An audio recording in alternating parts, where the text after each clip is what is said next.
Hutcher and Hardy, Zolak and Bertrand, Felger and Maz, Joe Murray. For Boston sports fans, it's 98.5, the Sports Hub. Beasley Media Group Station.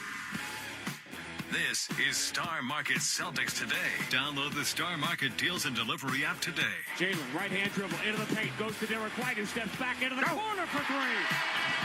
Moving and grooving. The Celtics are brought to you by BetMGM, the king of sportsbooks, Amica Insurance, your New England Honda dealers, and by Shaw's and Star Market. Jaylen forces it up over C. No! He tied it! He did it! Jaylen Brown from the corner with 5.6 to go. Kick out, open. Tatum steps to his left, three in the air. Got it! Big boy, step up at the right time, man. And by Delta Dental of Massachusetts, Brex, your New England Chevy dealers, Town Fair Tire, and by Comcast Business. Pritchard, half court, it's in the air. Go! He got it! He did it again! Peyton Pritchard did it again! And by your New England Ford dealers, Wendy's, Clinton Savings Bank, Blue Sky Restoration Contractors, and by your Boston area Lexus dealers. Confetti guns shooting green and white confetti and making the most beautiful blizzard you have ever seen. The Boston Celtics are world champions for the 18th time. Now, here's Sean Grante and Cedric Maxwell. At Scotiabank Arena in Toronto, Ontario, where this afternoon the Celtics try and continue their stunning holiday season run. First look at Scotty Barnes and the Toronto Raptors. Thanks for checking back in. North of the border, one of the great cities in North America, in the world. Happy to have you with us. Coming up on the fastest 30 minutes of the NBA, I'm Sean Grande. Cedric Maxwell joins us. You know all that. This is the Game 24 edition of Shaw's and Star Market. Celtics today. Celtics left Philadelphia 26 days ago, 5-7. Unable to rebound, unable to score consistently, to defend in the clutch. They sat 11th in the East with a tough schedule ahead of them. Almost inconceivable. They arrive in Toronto today having won 9 of 11. Is it one thing? Is it many things? How has this been possible? And is it time to reevaluate what is possible in this season? We will discuss all of that, plus Chris Boucher's return to Toronto as we break down this first meeting with the Raptors. An uneven preseason, stumbled out of the gate 1-4 before an out of nowhere 12-1 gallop through November. Suddenly, though, they have lost 4 or 5 again. Is Toronto a top 6 team in the East? I'll tell you this, Scotty Barnes is an all-star. We'll discuss that. We'll take our trip around the NBA, where said Eastern Conference may have had a grenade thrown into it this afternoon at Madison Square Garden. Franz defending. Brunson lost the ball. Suggs to Black. 2-on-1. Broken up. Oh, no. No foul. Oh, no. Man, Porty went crashing through Franz Wagner. Franz went down, grabbing that leg, David. Goodness, that was a hard foul. We'll check in with the head coach, Joe Mazzulla. Got to continue to work on our pace, and then got to continue to take care of the basketball, which we've been doing. But coming up next, the irony is that we thought Thursday night in Washington was the trap game. 24 hours after that historic beatdown, the Celtics had a different challenge: to focus on who was playing for the Lakers, not what the rest of the world was focused on, which was who wasn't. Turns out none of it matters when the threes start falling. We'll look back to the Celtics' 4th straight win. Simon straight away against Vincent. Hauser sets the screen. Simon's to his left. Long cross court. Hauser with 4 on the shot clock. Into the corner. Minot going to have to make a play. 2 dribbles with the left hand. Drives. Kick out. Walsh at the shot clock buzzer. Hits another 3. Are you serious with this run? Man. Jordan Walsh has now hit 19 of his last 20 shots. That's all coming up and more as we count it down to the Celtics and the Raptors in Toronto. Celtics trying to make it 10 of 12 heading into the cup break, bottom of the hour on the BetMGM 98.5, the Sports Hub Celtics Radio Network.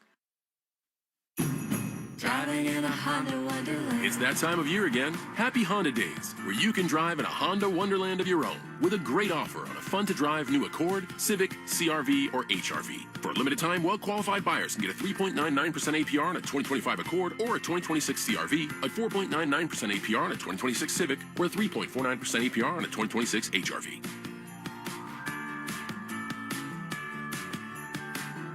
See dealer for financing details. Exclude Civic Si and Type R. As the Boston Celtics kick off the season, they know they'll have to protect home court. At Amica Insurance, they understand how important it is to protect the things that matter most to you. So they put in the time to make sure you're taken care of. Whether it's talking through the details of your coverage or following up after a claim. Your auto, home, and life insurance are more than just policies. They're protection for the life you built. Visit Amica.com and get a quote today. Clinton Clinton Savings Bank is here to help power up your business. With our new partner services, you can process payments on any device, saving you time, and manage payroll with flexible, affordable options. Plus, with online banking, mobile deposit, ACH, and wire services, managing your business finances just got a whole lot easier. Enjoy no minimum balance requirement and no minimum deposit to open your business checking account. Visit clintonsavings.com to get started today. Member FDIC, member DIF.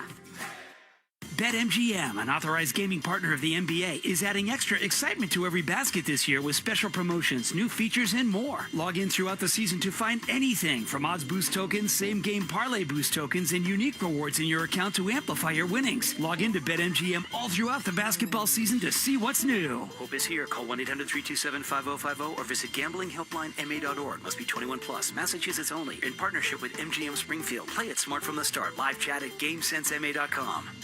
Boston Sports Talk, the Sports Hub. Yeah, he just plays hard as crap every single possession. You don't take a possession off. His ability, his length, his athleticism, he's physically gifted, moves really well. So I could see him being, one of the best defenders in the league for many years to come. Made shots tonight. He's a good player. Austin Reeves, wanted to get that sound just for you, Max. Austin Reeves talking about Jordan Walsh becoming an elite defensive player in the league. There weren't a lot of stories to extract because there was no LeBron and no Luka, but Austin Reeves has become one of the go-to guys in the NBA. Talking about Jordan Walsh after the game, I thought was one of the most interesting things I heard. Well, he's played really well, and I think that's one of the things that Brad Stevens, everybody else have talked about, how he defended the basketball. We didn't see that until this year. All of a sudden, things came together, and he started believing in himself, and it's a really cool moment to see happen with a player. I was hesitating only because the official score sheet here in Toronto scratched Derek White and had Josh Minot starting. I'm like, that's not right, and it's not. They have corrected it. No injuries for the Celtics today, obviously outside of Jason Tatum. No R.J. Barrett for Toronto, which is significant. Emmanuel Quickly's game-time decision. He is going to play for Toronto today. It's sort of interesting where these two teams have been already in this young season here in terms of being up and down on the Celtics. They're rolling right now, Max, and now you and I, we've been immersed in it, and it's happened so fast because all of these games have been crammed together. We have been talking about this since we first saw the schedule, and certainly since we've been on the air in October. The Celtics today finishing 6 games in 9 days, and now will play 5 games in the next 18 days after this is over. And with Orlando losing today in New York, and there's breaking news there because Franz Wagner may have suffered a serious injury, the Celtics today, who were in 11th place a couple of weeks ago, if they beat the Raptors here today, will go into the NBA Cup break all alone in 3rd in the Eastern Conference. And it's amazing to think that, we talk about this, but the thing which is consistent with all the things you talk about, obviously it's Jaylen Brown playing the way he has. But all the shoes Sean Grandy's worth, all the ancillary players stepping up, the Minots, the Walshes, those guys playing like that, that changes what you do. And on top of that, Joe Mazzulla demands that they play hard every possession, every moment they're on the floor. The NBA is full of ups and downs and high streaks and low streaks, but the I hate Joe Mazzulla, fire Joe Mazzulla people, they need to hibernate for a while because this is not your time. They're already hibernating. And you don't hear that from people who are always talking about Joe this, and Joe is not a good coach. Joe gets them to play hard, and that is something a lot of other coaches don't do. All right, you brought it up, conversation about Jaylen Brown and the MVP ladder. Listen, all MVP conversation in a league that has Shai Gilgeous-Alexander and Nikola Jokic is kind of silly. The MVP ladder only has 2 spots on it, particularly with Luka already missing a bunch of games. Giannis has missed so many games already. When he comes back late in December, the Celtics will not see him in the next game on Thursday night. By the time Giannis comes back, whether he's playing for Milwaukee or Atlanta or San Antonio or wherever he's playing, he's going to have to play virtually every game to even be eligible for the MVP award. So this is quickly going to become a 2-person race. So I think instead of the MVP ladder, which people are kind of glomming onto because Jaylen's starting to be in the conversation, what I think we can talk about here, if Jaylen Brown stays healthy, he could be on target, not just for an all-NBA season, the 5 spots on the first team for all NBA. If guys like Giannis and Luka start dropping off because of injury and there becomes an opening or two there, if the Celtics stay third or fourth in the Eastern Conference and get near 50 wins, and Jaylen has the year he's having, why are we not talking about Jaylen Brown in that first team conversation? I would think you'd have to talk about him. And you know, even to the point where, you know, you're saying about MVP, it's not necessarily becoming that, but it's getting a vote. If he got a vote for that, that to me would be a cool thing, because he has really done a lot of things to carry his team. And on top of that, that mid-range jump shot that he's starting to really go with right now, the Paul Pierce jump shot, the Kobe Bryant mid-range jump shot, that is paying so much dividend. To me, it's just how under control his game has been just jarring to see. All right, still to come. We got a lot of stuff to cover, but before we look ahead to the matchup with the Raptors here, we've had a very strange start to the season. They still set a half game ahead of the Celtics entering this game today. We look back to Friday night, which wasn't what we thought it was going to be against the Lakers, but funny what happens when the shots go in. All things feel A-OK. A little subdued for a Celtic-Laker game, but still plenty of energy in the building. Celtic in the home white. Green letters and numbers. They'll go left to right. Lakers are wearing their home uniforms tonight as well. The yellow uniforms with the purple numbers and letters. They go right to left. DeAndre Ayton beats Keita on the opening tap, and away we go. Jaylen Brown keeping it away from LaRavia, dribbling low into the paint. No look. Jordan Walsh puts it up, bounces in, scoring the foul. Strength, power. Going straight through the defender's arms. Derek White down the left side, kick to the corner. Walsh, three, no. Back iron, Jaylen Brown deflects it out to a wide open Anthony Simons for three. Good job by Brown. Just keeping that basketball alive. He knew he couldn't get it. Let me see if I can tap it to one of my guys. Celtics 5 of 8 from three. They lead by 12, 24-12. Anthony Simons, long cross court. Peyton Pritchard. Pritchard with 7 on the shot clock. Uses the Keita screen, dribbles behind it. Sees an opening down the right side. Lob for Keita. Two-hand slam. There have been about 4 or 5 different Celtics now successfully running that play with Keita. Derek White back in the game. Long cross court. Hauser takes fire on a three. Switch. I'll tell you what, whatever was ailing Sam early in the year, it must be over it now. Celtics have 4 guys already, 3 off the bench. White, Simons, Minot, Hauser made multiple threes already. Boston by 23, early third quarter. Jaylen Brown pulls up again, straight away. 3 is good. That one was definitely a 3. And Jaylen Brown, after doing everything else there was to do in the first half, particularly in the first quarter, comes out of the locker room and knocks down 3 in a row from distance. He's up to 20. Jaylen Brown being harassed by Hachimura. Gets the Keita screen, dribbles behind his back, gets to the dotted line, throws to the corner. Jordan Walsh all night to shoot a 3, and he knocks another one down. Confidence is a hell of a drug. That is one of the best statements you made. Simon straight away against Vincent. Hauser sets the screen. Simons to his left. Long cross court. Hauser with 4 on the shot clock. Into the corner. Minot going to have to make a play. 2 dribbles with the left hand. Drives. Kick out. Walsh at the shot clock buzzer. Hits another 3. Are you serious with this run? Man. Jordan Walsh has now hit 19 of his last 20 shots. 2 minutes gone. Fourth quarter right now. Celtics by 18. White pull up 3. Hits the back iron. Pops up high in the air. And pinballs right back down the middle. Pachinko. Ching, ching, ching.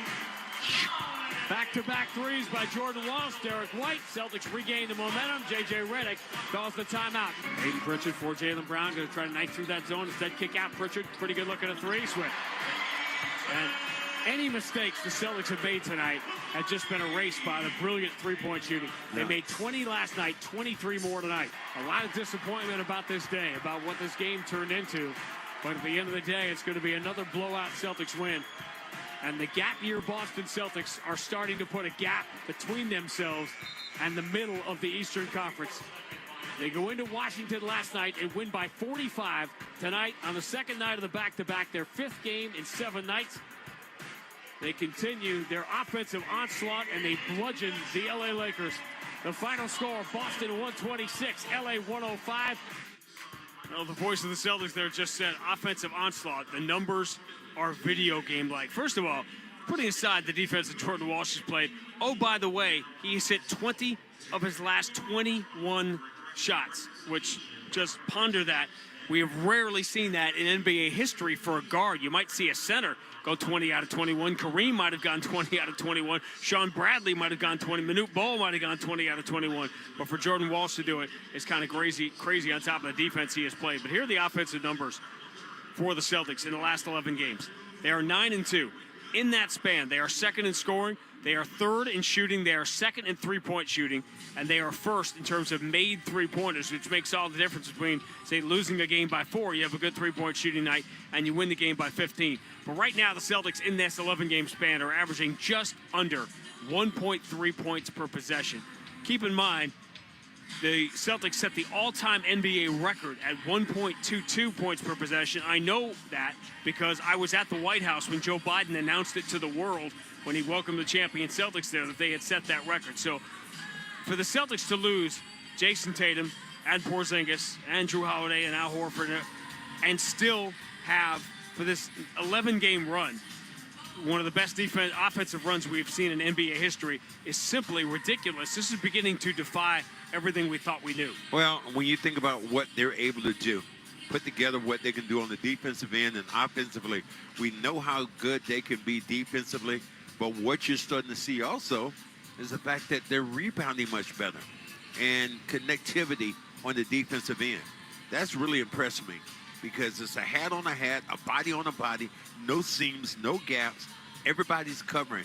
There were times out there when they played the Lakers the other day, it's like they had 6 defenders out there because the Lakers had no place to go. Could you have imagined saying what you just said about the rebounding after that first weekend of the year when they went into New York and Detroit and just got crushed? No, because I was thinking like, damn, maybe I should come out of retirement. I can get 3 or 4 rebounds as long as I stayed on one end of the floor. All right, the Toronto Raptors have had, quite frankly, a very strange start to this year. They lost 4 or 5 to start, including a terrible loss to Dallas. They have lost 4 of 5 now, including a couple losses to Charlotte, including the one here the other night after they lost on the Rui Hachimura buzzer beater on Thursday night. But in between, they won 13 out of 14. They have connectivity. They have great defense. And you and I, throughout the course of the years, we've been right a lot more than we've been wrong. When we see a young player for the first time, we say, this guy's going to be somebody. We weren't wrong about Scotty Barnes because he has become an all-star. Yeah, Scotty Barnes is really different. And what they did, they traded away everybody else and said, we're going to go with Scotty Barnes as our leader. And if you look at him, he has the ability sometimes to be like a Magic, playing all over the floor, defending the ball really well, and a 6'8", 6'8.5" point guard that can set other people up. And in the new NBA, that really works. Celtics take the floor here in Toronto. Max's Player to Bank On, brought to you by Clinton Savings Bank. Managing your business just got a whole lot easier with CSB's new partner services. Process payments, manage payroll, enjoy online banking. Get started at ClintonSavings.com. Member FDIC, DIF. Well, if you're going to go here and you're here in the building and Brown is here, why not take him? Brown against Scotty Barnes, that should be a tremendous matchup. Max's keys to the game, as always, are brought to you by your local New England Honda dealers. Adventure more, worry less with the versatile 2025 Honda Accord. Learn more at newengland.hondadealers.com. Well, I think the one thing you're going to be looking at is rebounding the basketball. And what you can't afford to do is give up second chance opportunities to a team like the Raptors. And especially, I'm looking out there, and I don't see the man himself. What should you call him, come from San Antonio like that, to come up here and be this good? Jakob Poeltl? Jakob Poeltl, when he's not playing, what does he do? And he is a big difference maker in what they do as a team, defensively and offensively. They've been hurt by the compressed schedule where Poeltl had to sit out some games and sit out some back-to-backs. One thing Toronto does extremely well, they're a very good defensive team, 7th in the NBA, but they are the #1 team at defending the 3. That is an area during this win streak where the shooting masks a lot of things that have gone wrong. The Celtics have really fallen off in their three-point defense, and eventually it's going to burn them if they don't get it corrected. All right, still to come on Shaw's and Star Market Celtics Today. our conversation with Joe Mazzulla, who had an interesting dad moment yesterday because he didn't travel with the team to Toronto yesterday because his son was playing in the Super Bowl high school football game. So stay tuned. We're going to talk about that, plus some of the things that have been masked by the great shooting. We're going to take our trip around the NBA. The Magic not only lose a game, they may have lost Franz Wagner as well at Madison Square Garden today. We'll get you the latest on that. But coming up next, Sean Silver has Sports Hub headlines because, oh yeah, just because Drake May's sitting with his feet up on the couch today and on the coffee table doesn't mean there's not a full NFL slate going on. He'll get you updated on all of it. And back here in Toronto as the Celtics try to head into the NBA Cup break, not only winners of 10 of 12, but in sole possession of third place in the Eastern Conference. That's what's on the line here today. Celtics and Raptors on the BetMGM 98.5, the Sports Hub Celtics Radio Network. Hey New England, Drake May here. I'm always striving for greatness on the field, but greatness doesn't wait. It gets up, shows up, and moves forward. It takes hard work, ingenuity, and progress to achieve it. That's exactly what Chevy had in mind with the Chevy Silverado. Built bold, built for what's next. It has it all. Power, versatility, tech, comfort, the sky's the limit. Everything a great quarterback is looking for on the road. Because I know the Silverado is striving for that greatness just like me. Get to your local New England Chevy dealer today and check it out. The Chevy Silverado. Built to lead, built for greatness. Hi, this is Boston Ford Sam Hauser, and with every assist this season, Delta Dental of Massachusetts will donate $25 up to $50,000 to the Tufts Dental's Cares for Veterans program, providing crucial oral health care to veterans in need. They've served us, now it's time we serve them. Learn more at 985thesportshub.com/veterans. If you love the old school North End, the real North End, get yourself to Tony and Elaine's. It's a true red sauce throwback. Big bowls of pasta, scratch-made chicken parm, and the winner of the North End's best meatball. All at prices that feel like another era. Headed to TD Garden, Tony and Elaine's is the perfect pregame dinner located at 111 North Washington Street. And here's the twist. Every week, Tony and Elaine's hides gift cards around Boston. Want the clues? Follow at Tony and Elaine's on Instagram. Get the hints, find the cards, and taste the best of the North End. At Tony and Elaine's. Are your holidays starting to feel like your aunt's Yule log? Missing a little spark? Then shake them up with the new holiday scratch tickets from the Mass Lottery. Let the winter winnings pile up with your best chance ever to win $250,000 on our new $20 ticket. Or give the limited edition $10 Merriment Blowout ticket, loaded exclusively with $50, $100, and $500 prizes. This year, the hottest thing Yule log is winnings. The new holiday scratch tickets from the Mass Lottery. Must be 18 or older to play. With a crispy onion cheeseburger, fries, or drink a sundae, the new DQ Crispy Onion Cheeseburger $7 meal deal has everything you could want and more. Only at participating locations. DQ. Happy taste good.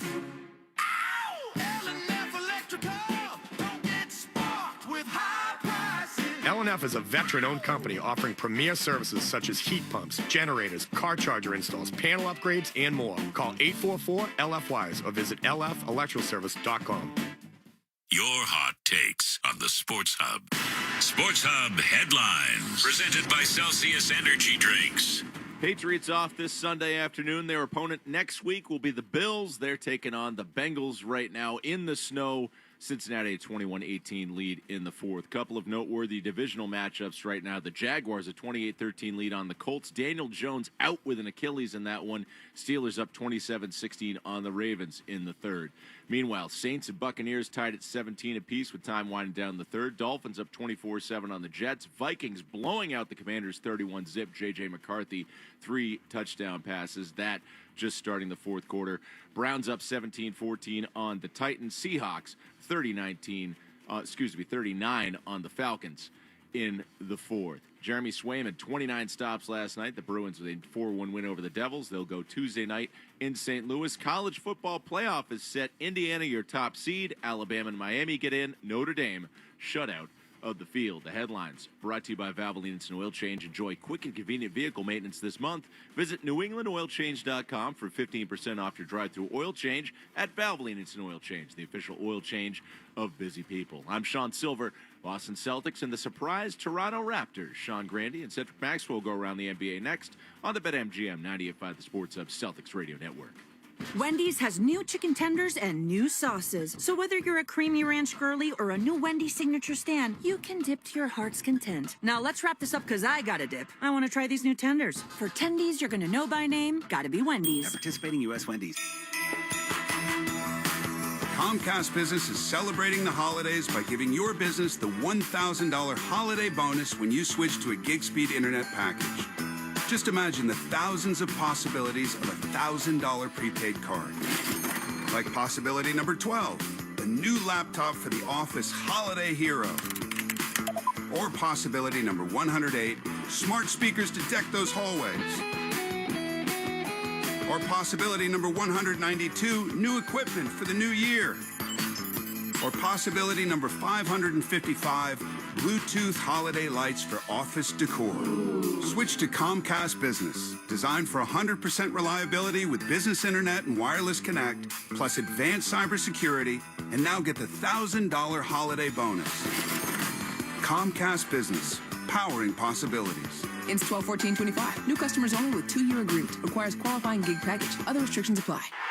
Dunks, dimes, and no-looks are great on TV, but catching them from the hardwood is a whole different experience because nothing compares to catching the Celtics in person. And that all starts by buying tickets at Ticketmaster, the official ticket marketplace of the Celtics and the NBA. Ticketmaster gets you to the game so you can catch all the sights, sounds, and styles in person. From seeing your favorite Celtics stars up close to hearing the squeak of the sneakers on the hardwood. And even if you're headed to the game last minute, Ticketmaster's got your back when it comes to scoring tickets. So put that jersey collection to use and get tickets at Ticketmaster.com/Celtics. And we'll see you courtside, Boston. Safety Insurance is committed to working with independent agents that will listen, ask smart questions, and make sure you have the coverage that truly protects you. Ask an independent agent about safety insurance. We'll help you manage life storms. The game is on the Sports Hub. Celtics and Raptors getting set to go in Toronto. Our trip around the NBA brought to you by your New England Chevy dealers and the Chevy Silverado, where dependability comes standard. Franz defending. Brunson lost the ball. Suggs to Black. 2-on-1. Broken up. Oh, no. No foul. Oh, no. Man, Huck Porty went crashing through Franz Wagner. Franz went down, grabbing that leg, David. Goodness, that was a hard foul.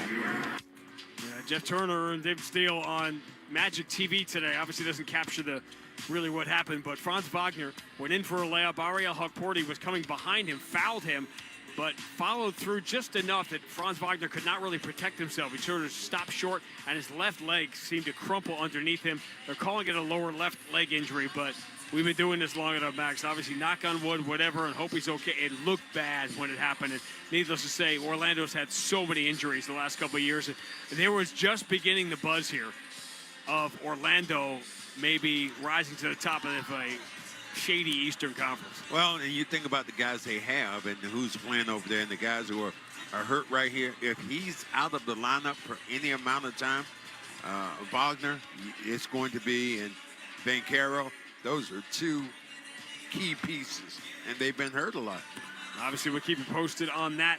The rest of the games later on tonight. Remember, the schedule completely changes, not just for the Celtics, but for everybody after tonight as we go into the NBA Cup break. These Toronto Raptors actually are still in the NBA Cup. They're going to play that quarterfinal game down in New York with a trip to Vegas on the line coming up in a couple of days. Golden State is at Chicago tonight.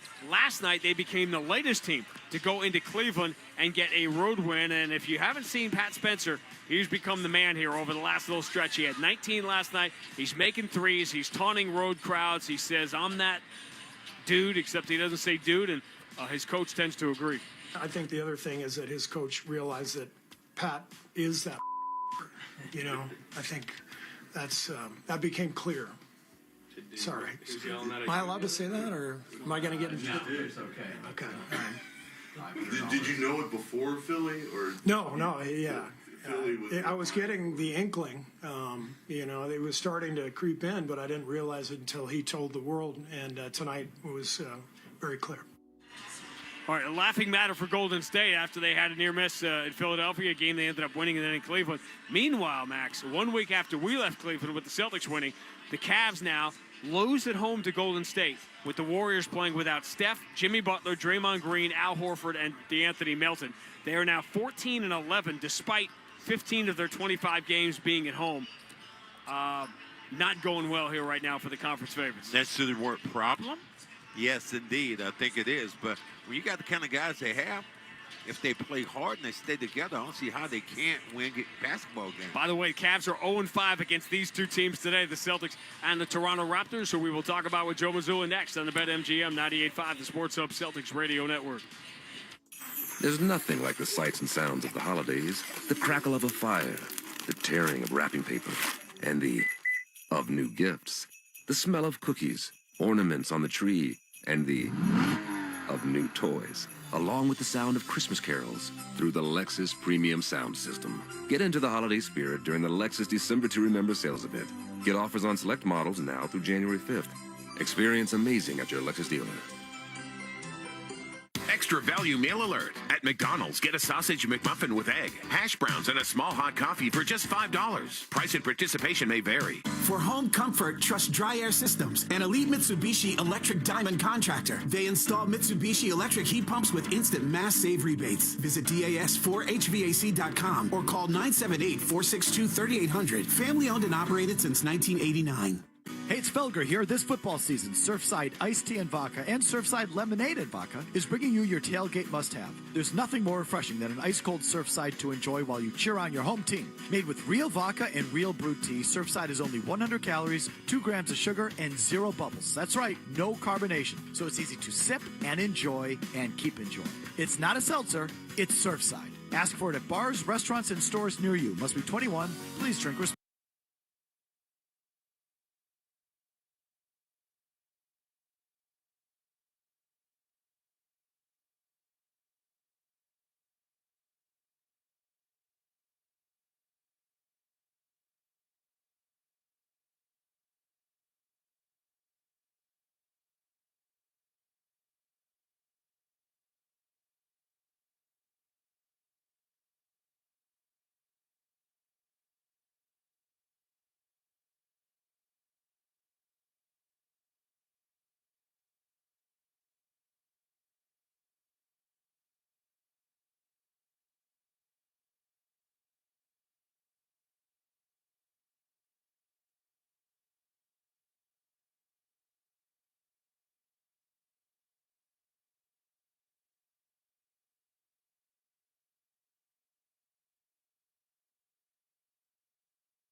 in there, Big Ben and Aaron Rodgers. Would you guys agree over the last 20 to 25 years that was like the standard of quarterback for the NFL? I'll give it again. Brady 7 rings, Manning 2 rings, Russell Wilson 1, Big Ben 2, Aaron Rodgers 1. Well, how about Eli Manning? So, well, okay, if you want me to throw Eli in there. Well, I don't know. Well, let's see. I didn't throw him in there, though. I didn't have him in there. Right, well, he won 2. I know, but I'm making a comparison here, okay? When you think about that era, though, Eli's going to be the last Super Bowl winning guy you're going to think about. Now, we have in this era, I wrote down Herbert, Burrow, Caleb, Nix, Stroud, May, Daniels, Hurts. Would you guys agree that's this crop of this era moving forward? Okay, my question is, were we spoiled? Because will this crop of quarterbacks even give us close well, first of to all, what we have in the last 25 years of that crop well, of the answer is we don't know because none of them won anything. No, I know that. I know. It's a hypothetical. You do hypotheticals all the time. Well, my question is, do you believe any of them will be a Mahomes? Do you think any one of those quarterbacks will win multiple Super Bowls? My question, that's what I'm asking to you guys. Well, as we sit here right now, my answer would be no. Okay. What you got, Bo? And part of that is not just them, it's the organizations. Okay. I don't see any organization right now that seems to have all the pieces fitting. We've been talking about this all season long, guys, that every single team in this league right now has some defect. But when all these guys got to where they were, we were questioned. Think about it. Big Ben took over for who? Tommy Maddox, who was in the XFL, right? So we didn't know Big Ben. But the Steelers were contenders at the time. Right. Steelers were, I don't know if they were contenders. Remember he started 13-0. Right, as a rookie. But my question, because before that one, it was like Montana, Aikman, Elway, Marino. Actually, well, they had Neil O'Donnell back in the day. I'm asking, is this crop of quarterbacks, do you guys trust that we can get something similar? No. Or were we really spoiled from 2000 to, let's say, 22, right? 22, Where you have multiple quarterbacks with multiple Super Bowl wins. Right. Multiple quarterbacks, multiple Super Bowl wins. Do you think this class of guys, or the guys I threw a lot, there's a lot of guys. No, this era. The only guys that are playing right now that I think could be talked about down the line is like Brady or Manning or Breeze is like Burrow, obviously Mahomes, but like I don't even want to count Mahomes because that's a different. Right, I already have Mahomes out. Mahomes is not in this. Burrow and May. Burrow has a big issue right now that I feel like Burrow's got a organizational issue. Well, also an injury issue now too. Right, but I mean, to me, it's more of an organizational problem. No, he's missed significant time in 3 seasons. It's how he plays quarterback too. Like he holds on to that. He makes the big play happen, but it'll always happen as he's throwing the hero ball, like as he's getting smacked. Okay, so let's ask this. Give us the list of names you gave again. What are the names? The current? The ones you gave out. What are the names? Herbert, Burrow, Caleb, Nix, Stroud, Daniels, May, Hurts. Okay, which one of those quarterbacks do you believe would be the first, if there are any, to win multiple Super Bowls? I hate to admit this, man. I think it could be Caleb Williams. I was going to say, VJ. It could be because he was the generational. Guys, we can't forget just 2 years ago, he was generational. That's what we were tabbing him. This is what the whole talk across sports talk was saying about Caleb Williams. So we can't just and now that he's got Ben Johnson, and you're right. Okay, he ain't played by great, the way, guys, there is one guy in that list that Brady got knocked for winning Super Bowls because he didn't have the numbers. There's one X factor in this, though. It's that all those guys you talked about from that past era, those were all AFC guys. Like the NFC, no, Russell Wilson. I've had Russell Wilson, sure, but and Rodgers. To an NFC. See, I wouldn't put Russell Wilson in that. Well, because he was consistent, and they kept getting to conference championships. He won a Super Bowl win. It's hard. It's easier to repeatedly get out of there from the AFC versus the like. This is I mostly bring this up in the case of the Bears. Like it's just that NFC and especially that division and everything looks to continue to be like that's just a hard road, and you're just going to have bumps anytime you have hard roads. Like the secret sauce for Brady and for Manning always was we play in the AFC East and the AFC South. Right, exactly. The Patriots every year were like the 1 seed or the 2 seed. They never had to play a first round game. Ever. They would play 2 home games to get to the Super Bowl. By the way, guys, I got to mention an update here. Sure. The Saints just took the lead against Tampa. Again. 24-17. We're at 8 minutes to go. And this, again, if Shuck is playing okay, not great, but he's playing okay for the Saints right now. You like this kid. But if the, well, I mean, look at, you talked about him honestly, quite if the much. Buccaneers lose this game at home to the Saints, It's tough. I mean, now they would drop into a tie with Carolina, who's got a bye week this week for first place. You know, the Falcons get blown out to the Saints aren't going anywhere. And all of a sudden, you know, and by the way, today, Baker Mayfield, like you said, is not 100%. No, he only has he's 110 yards passing in this game. And Buffalo just strikes right back again. Buffalo scored again. Christian To take the Bradford. lead. This looks like a defensive touchdown. Number I think 47. it was a pick six or Was a a fumble pick six? return, Oh, yeah. so Burrow throws a pick. Wow. Wow. You know what? But five and a half minutes ago, the Bills, who have been trailing this Bills are entire striking. game, have well, that's the last sign quarter, of a good team, as a good and bad team, a team that expects to be there, pretty much, you know, Fourth quarter come from behind victories. sleepwalking It's a through the power. regular season, and then figuring, all right, once we get to the postseason, we got the advantage because our quarterback's been there. That's the Bills. I mean, the Bengals Bills lose have been this they're all year done? long. They're done? Bengals lose this one? 4-9 in that division, they're done. I'll be honest, they might already. Yeah, I mean they're It's hanging. tough to see them they, even. honestly, at a they win actually here. put out odds on they had a 2% chance of making the playoffs going into today. That's what they posted them at 2% chance of making the playoffs. Do But they you go to keep 4-9. Burrow? They're done. They lose today and go to 4-9. 4-9. Do you think the winner of that division is going to have a losing No, record? my question is, do you then think about sitting Joe Burrow? To me, it's up to Joe Burrow. I mean, if he wants to play, then he's going to play. I mean, that's my I would attitude hate with for that. week 16 for something to happen to this kid at 4-11.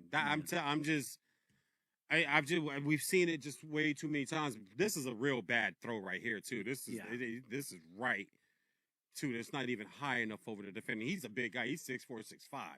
Like, you can make that throw, brother. That's All right, so we got that game going on, and of course we get the Steelers trying to hang on against the Ravens. This is for first place right now. We talk about the Bengals maybe losing. Obviously, the Browns aren't going anywhere right now, so this is a battle of 6-6 teams to lead. And we said it before the game. I said it before the game. Don't count out Mike Tomlin. He has John Harbaugh's number. They always find a way against the Ravens, and they're leading this game by a score of 27-19 with 12 minutes to go. You got them sweeping them. They play them again. So you think they're split, or do you think not call it? You think Tomlin sweeps them? Yes, I do. There you go. Aaron Rodgers, 20 of 29, 283 yards in the score, playing well today. Cam Ward, 10 of 22 for 81 yards. Wow. Okay. I don't know if I you get can it. judge See, but here's the thing. If he, it's just weird how he's the number one pick. And good, bad, or indifferent, where's the opinion on him? No one's saying anything about. But the bottom line is his team is winning this game, right? Yes, I mean, they're see, winning this the game. was a big hype up. You know, Cam Ward versus Shedeur Sanders, right? They were battling who's going to be the first pick in the draft. Cam Ward was, and Shedeur falls to the 5th round. Statistically, Shedeur is winning this battle. On the scoreboard, the Titans are winning. So that's where it's at. All right, on the other side, we continue on with much more coming down the stretch in our No Huddle Hour. No Huddle Hour. This is this is We Enzo talk, Radio. And you love to listen. Awesome. Love hearing you guys. Full laughs, man. Love it. Now you can look. Look at that. Look at him. Yo, what's up? I'm Kelvin. Look at them. Tom Brady is the man. Don't turn away. Take a closer look. Fox Sports Radio. YouTube. Look. Hey, it's Jonas Knox, and if you're thinking about upgrading your business computers to Lenovo, go straight to the source, Lenovo.com. Why? Because it's your last chance to get their biggest holiday deals on great gear like the ThinkPad X9 14 Aura Edition and Yoga 7i 2-in-1. The best price on a Lenovo is at Lenovo.com, with PCs up to 35% off. So go directly to the source and save big this holiday season, Lenovo.com. Lenovo. Okay, all signed up. Easy. Now let's run payroll. What the? Hey girl, I'm you with more gusto. Nice. Who's that? New social media manager, hired and onboarded with gusto. And spoiler, we're kind of famous now. Wait, we're famous? Oh, well, I'm famous. Payroll, benefits, and HR. Designed and built for small businesses. Choose a future with gusto. I'm going to prove all the doubters. When Dan Patrick speaks, you better stop and listen. This is the Dan Patrick Show. You know, when you look at a franchise and you think you got it set up, you think you did it right, and I can give you credit for boldness, but the league is too deep and too competitive to sit still and just say, oh, we got draft picks and we're going to grow. Aggression cuts both ways. When it works, you get to hang banners. When it doesn't, it's a disaster. Milwaukee with the Dame Lillard, big swing and miss. That was supposed to extend a championship window. Instead, the Bucks under 500. Dame Lillard's gone, and now Giannis reportedly asking out. How about the Clippers? They spent years flipping picks, prospects, and they wanted to have a veteran super team. No first-round pick on the horizon, and a harsh reminder of what happens when that bill finally comes due. You take a swing, you take a miss, and sometimes it can hurt a franchise for a long, long time. And you have a window of opportunity here. They thought bringing in a guy who can help in the pick and roll with Giannis, with Dame Lillard, but it didn't work out the way it was scripted. And now Dame is done, and Giannis could be as well. Right now at Greco Acura, you can get great prices and payments on all.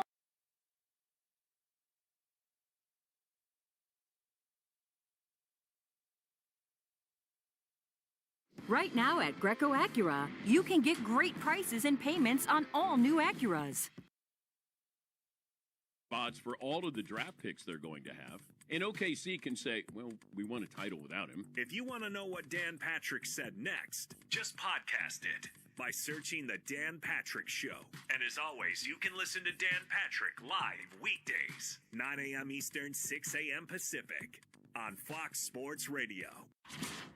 Right now, The Dan Patrick Show. Dan Patrick. We don't need him. But if you think about it, if you're OKC, you got 3 picks in the first 15 this year, right now. What if you said, we'll give you these 3 first-round picks and maybe a player or two, and you bring in Giannis at age 31? To me, that would be intriguing from Milwaukee's perspective. I don't know what OKC would think about this. And you don't want to mess with chemistry as much as we like to go, oh, well, man, imagine that. You put an all-star on that team, and you got great chemistry, obviously. Other teams that are mentioned, San Antonio Spurs, pairing him with Victor Wembanyama. The Rockets' names, just another team that's come up. So there's going to be a lot of teams that would be interested. The Dan Patrick Show. Dan and the Danettes and you. Weekdays, 9 a.m. Eastern, 6 Pacific, on Fox Sports Radio. This is the Jason Smith Show. Check this out. With Mike Harmon. There's times I watch Jahmyr Gibbs and I go, he's the best running back in the NFL in the last 15 years. There's other guys who have been really good. I've got some really good running backs. Right? The end of Adrian Peterson's era was in the early to mid teens. But there's times when I look at this and I go, there is nobody that can hold a candle to Jahmyr Gibbs. And it's kind of fun that they're looking at, they showed Barry Sanders and Jahmyr Gibbs on the sideline together a little bit before the game. Barry at the game. Because Gibbs is the closest thing we've really had to Barry Sanders over the course of the past 15, 20 years in the NFL. As exciting, he's kind of like Barry Sanders 2.0. Barry didn't catch a lot of passes out of the backfield, wasn't part of the game. Yeah, right, but he is so electric, and he makes people miss at a Barry Sanders level. You're listening to Jason Smith with Mike Harmon. Weeknights at 10 p.m. Eastern, 7 p.m. Pacific, on Fox Sports Radio. No competition, they want to be just like me. We love it when others say they're #1 rated sports network, because we know it's not true. Boom, boom. We have the real numbers. Huge, robust numbers. It's huge. This is a big story, and it's all because of you. Hey, so far so good. I think you guys do an incredible job. The real listeners. I'm just enjoying listening. Thank you guys for the entertainment. We are. Yeah. Fox Sports Radio. FS1. To find FS1 on your television, go to foxsports.com for details. FS1. Go to foxsports.com for details.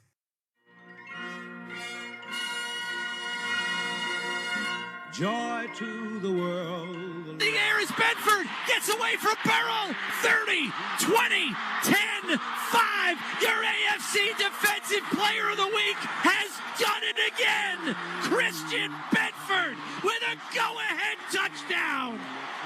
That's WGR 550 Bills Radio Network. What a turnaround in this game between the Bengals and the Bills. Since then, another tip pass at the line intercepted by the Bills. They have a 2nd and goal right now. 3.5 minutes to go. They lead the Bengals by a score of 32-28. Once again, we're in the Fox Sports Radio studios here, End Zone Radio. Harbin and Husky, and so this is one of those games where, I mean, it was 28-18. Mm-hmm. And that, by the way, remember, it was 21-18, and the Bills fumbled. It was 21-11 at one point. Right, but it was 21-18, and they fumbled in the end zone. Mm-hmm. And then the Bengals went right down the field, up their lead to 10, so 28-18, and then turnover, and the next thing you know, the Bills now in control as they try to put a bow on this one here. 3rd and goal now at the Bengals 3-yard line, up by 4 at 32-28.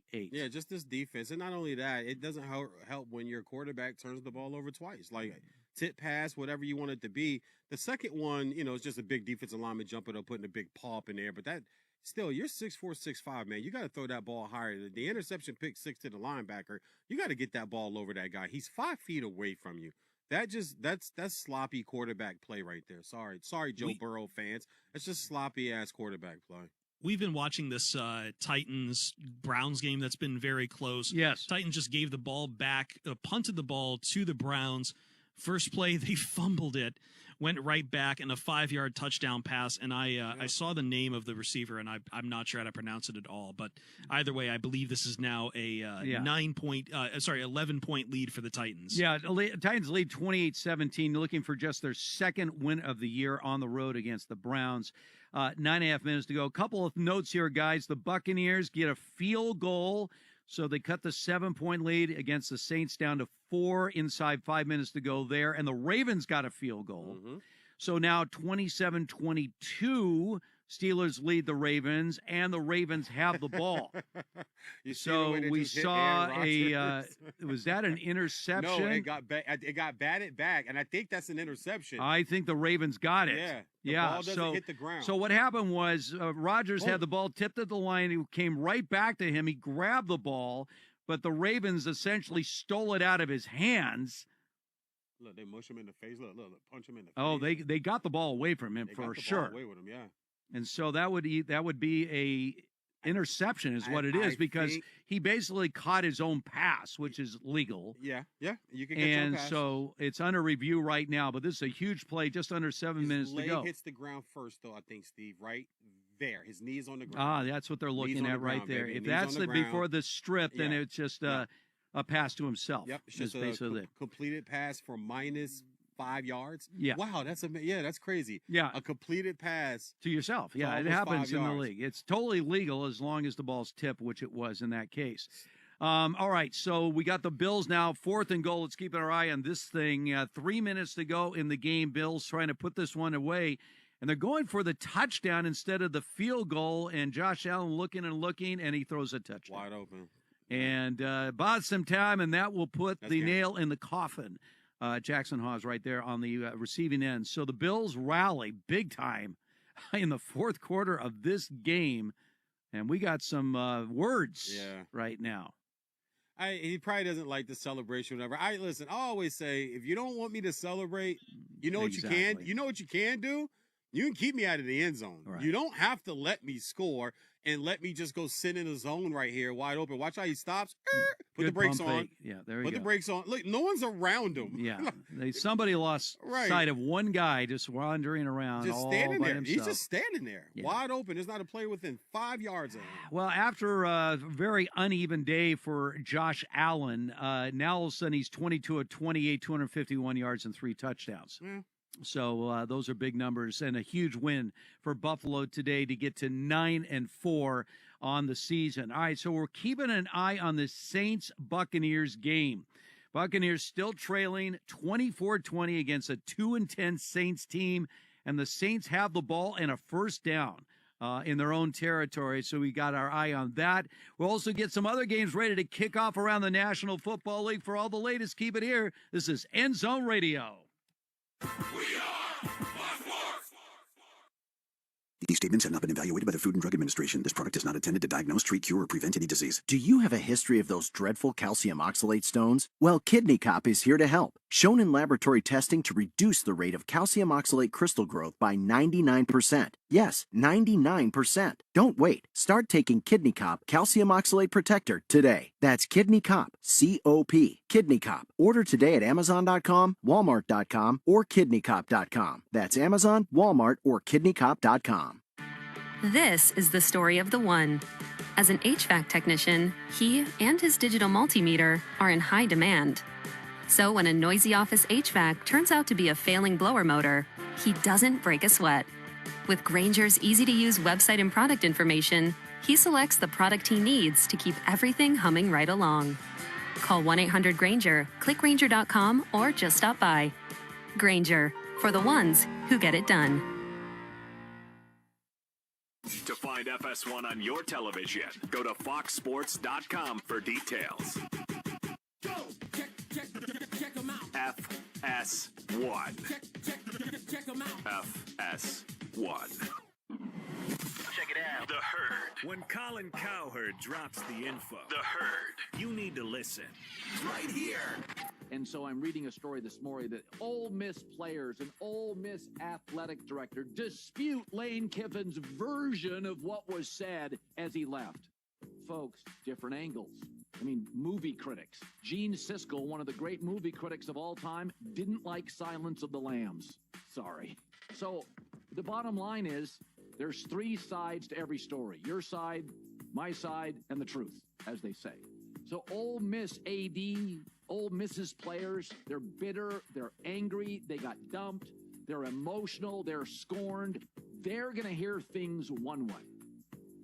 Lane Kiffin leaving Ole Miss to LSU is hyped, optimistic, energized, can't wait.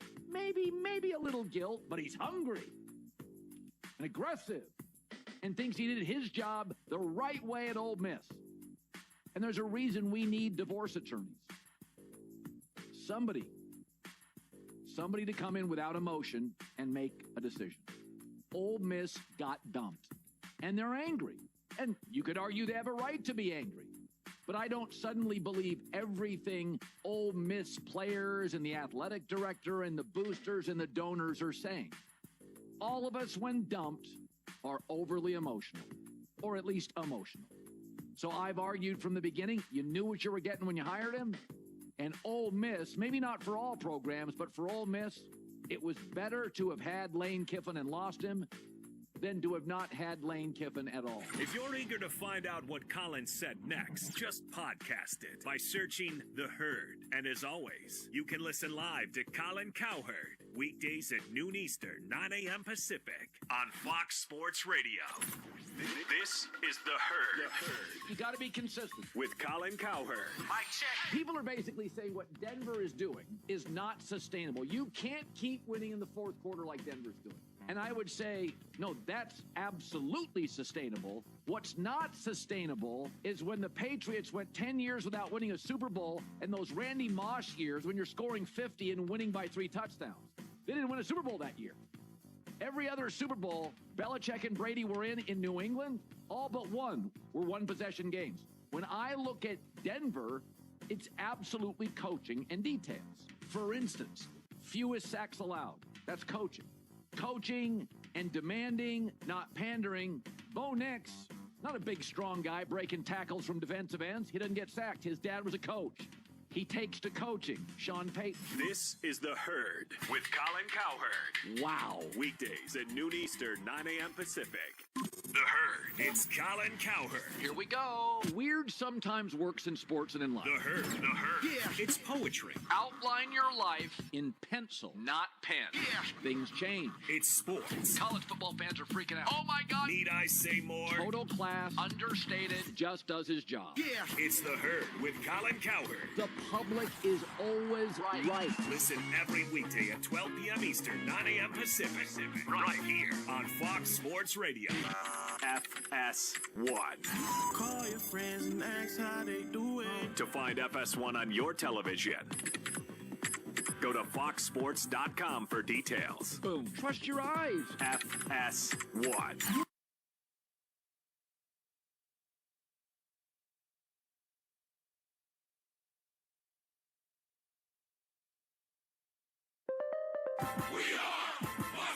And here's what you need to know. Oh, there's some close games in the NFL, but first, some college football news. Notre Dame, who was cut from the college football playoff, announced that they have withdrawn their name from consideration for a bowl game following the 2025 season. All right, back to the NFL, where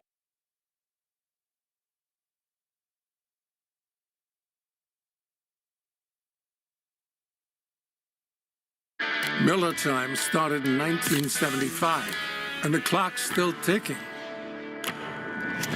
A light beer that tastes like a beer. Now that's legendary. Here's to another 50 years of Miller Time. have been crushing the Jets 34-10 late in the fourth quarter. The Saints lead the Buccaneers in Tampa at 24-20 with 2 minutes to go in the fourth quarter. The Colts, who lost Daniel Jones to an Achilles injury, losing to the Jaguars 36-13, 4 minutes to go. Steelers up on the Ravens 27-22, 4 minutes to go. Ravens have the ball. This is Fox Sports End Zone Radio. Every stadium, every touchdown. Every score. Touchdown! All broken down for you. We got the pads on that. This is Fox Sports End Zone Radio. Live from the Fox Sports Radio.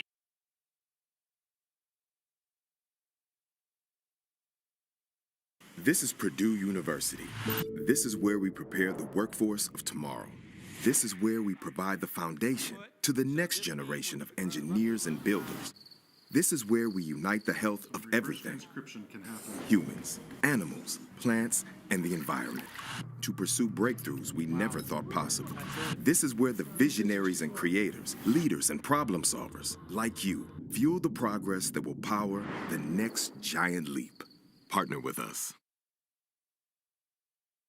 College footballers, they're going to end up creating just a college football league.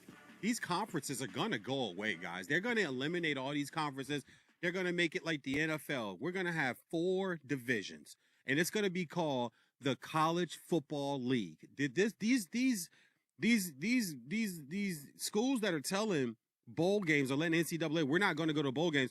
These conferences aren't happy about that. Well, and again, these conferences are not happy about that. We've already heard rumors about Michigan, USC, that they may say, the heck with this. We don't forget the Big Ten. We don't need you. We don't need you. You need us more than we need you. The Big Ten and the SEC are going to make a super league. Clemson, Florida State, any of those schools that are bigger in the other smaller conferences are going to leave. The ACC is going to die. The Big 12 is going to die. The Pac-2 is going to die. And you're just going to have... You're going to have what, the talking heads who thought they knew everything about college football, they're going to get what they want. You're going to have Texas playing Ohio State every year, Oklahoma playing Michigan every year.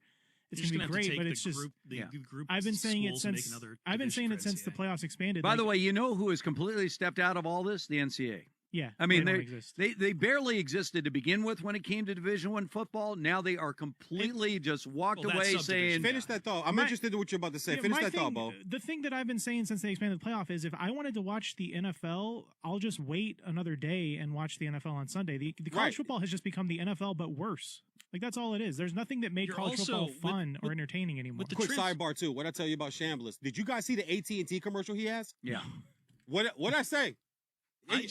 They've already made a commercial, a transfer commercial.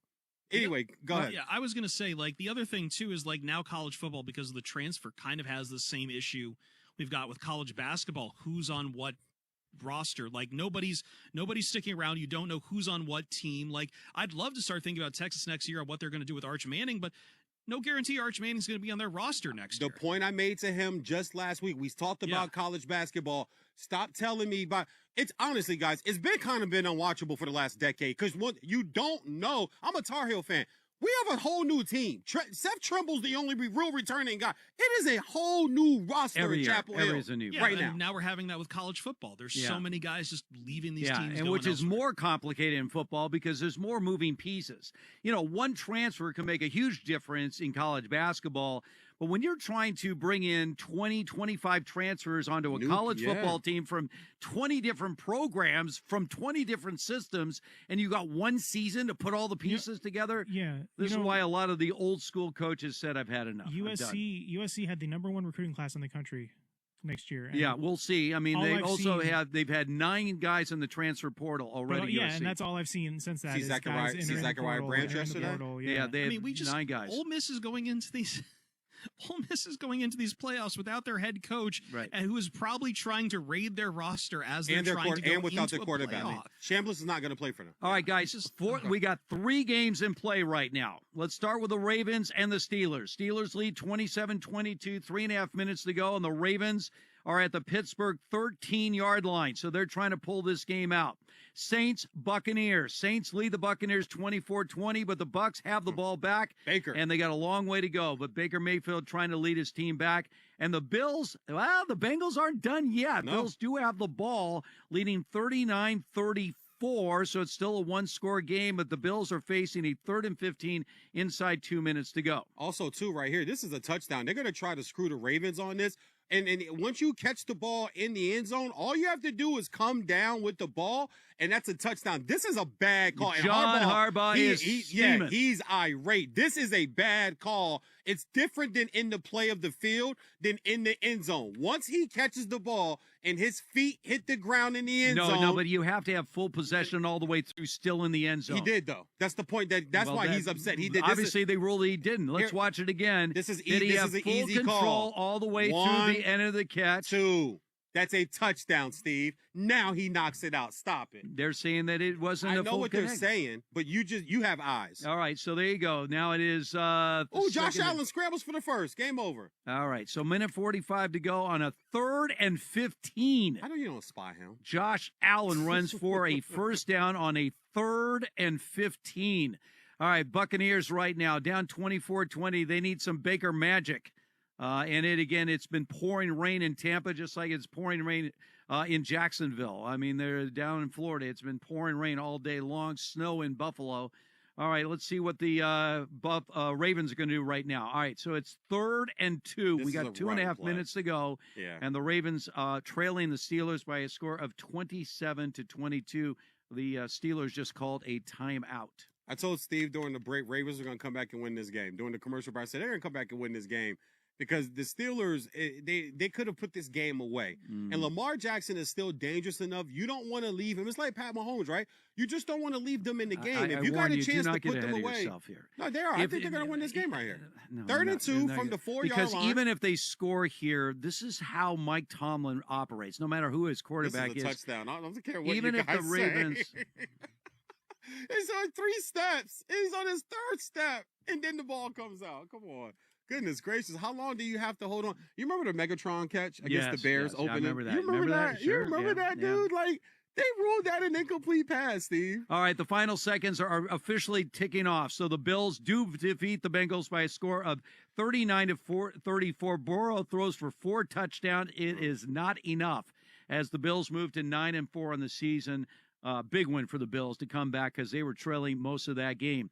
And it is over as well with Tampa Bay as Baker Mayfield and the Bucs go down at home to the Saints. A brutal loss for the Tampa Bay Buccaneers. That means they fall into a tie for first place with the Carolina Panthers.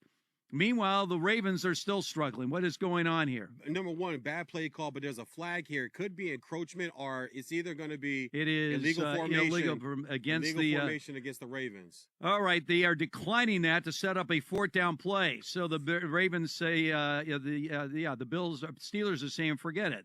4th down. Let's see if you can make it happen. Terrible though. And remember, they are down 5, so a field goal is not going to do anything. They got to go for it here on 4th and 5. For the Ravens. So they're at the 8-yard line of Pittsburgh. At the very least, they need a first down.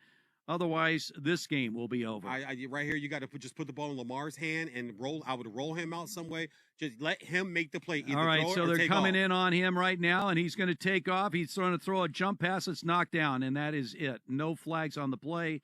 And the Pittsburgh Steelers, as usual, find a way to beat the Ravens. Well, they have 3 timeouts with 2:22 left. This game's not over yet.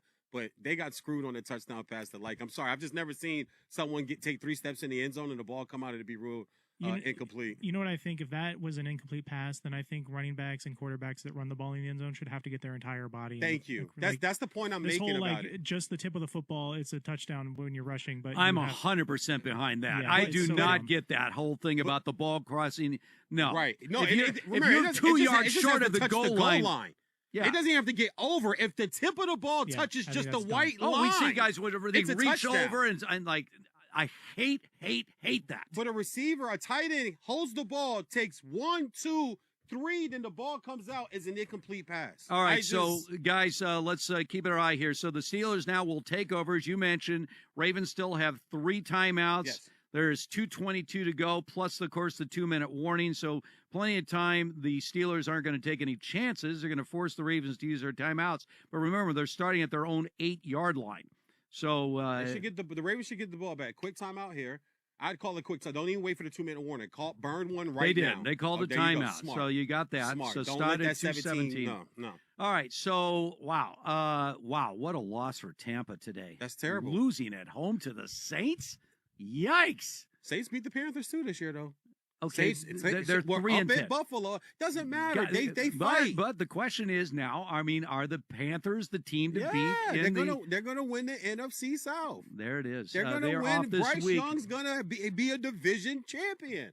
Baker Mayfield was not right today at all. No, he's done. He's not done as far as he can't play. Just his effectiveness, I think, is done for the rest of the year. He can't play at all. And Evans is out again today. Like I'm not sure what's going on with that injury, but doesn't help when your number 1 WR1, your big guy, is out. Meanwhile, the Titans well on their way to their 2nd win of the season. The Browns trailing the Titans 31-17. Shadour's had a decent day. He's under 50% passing. He's had a rough finish to this game.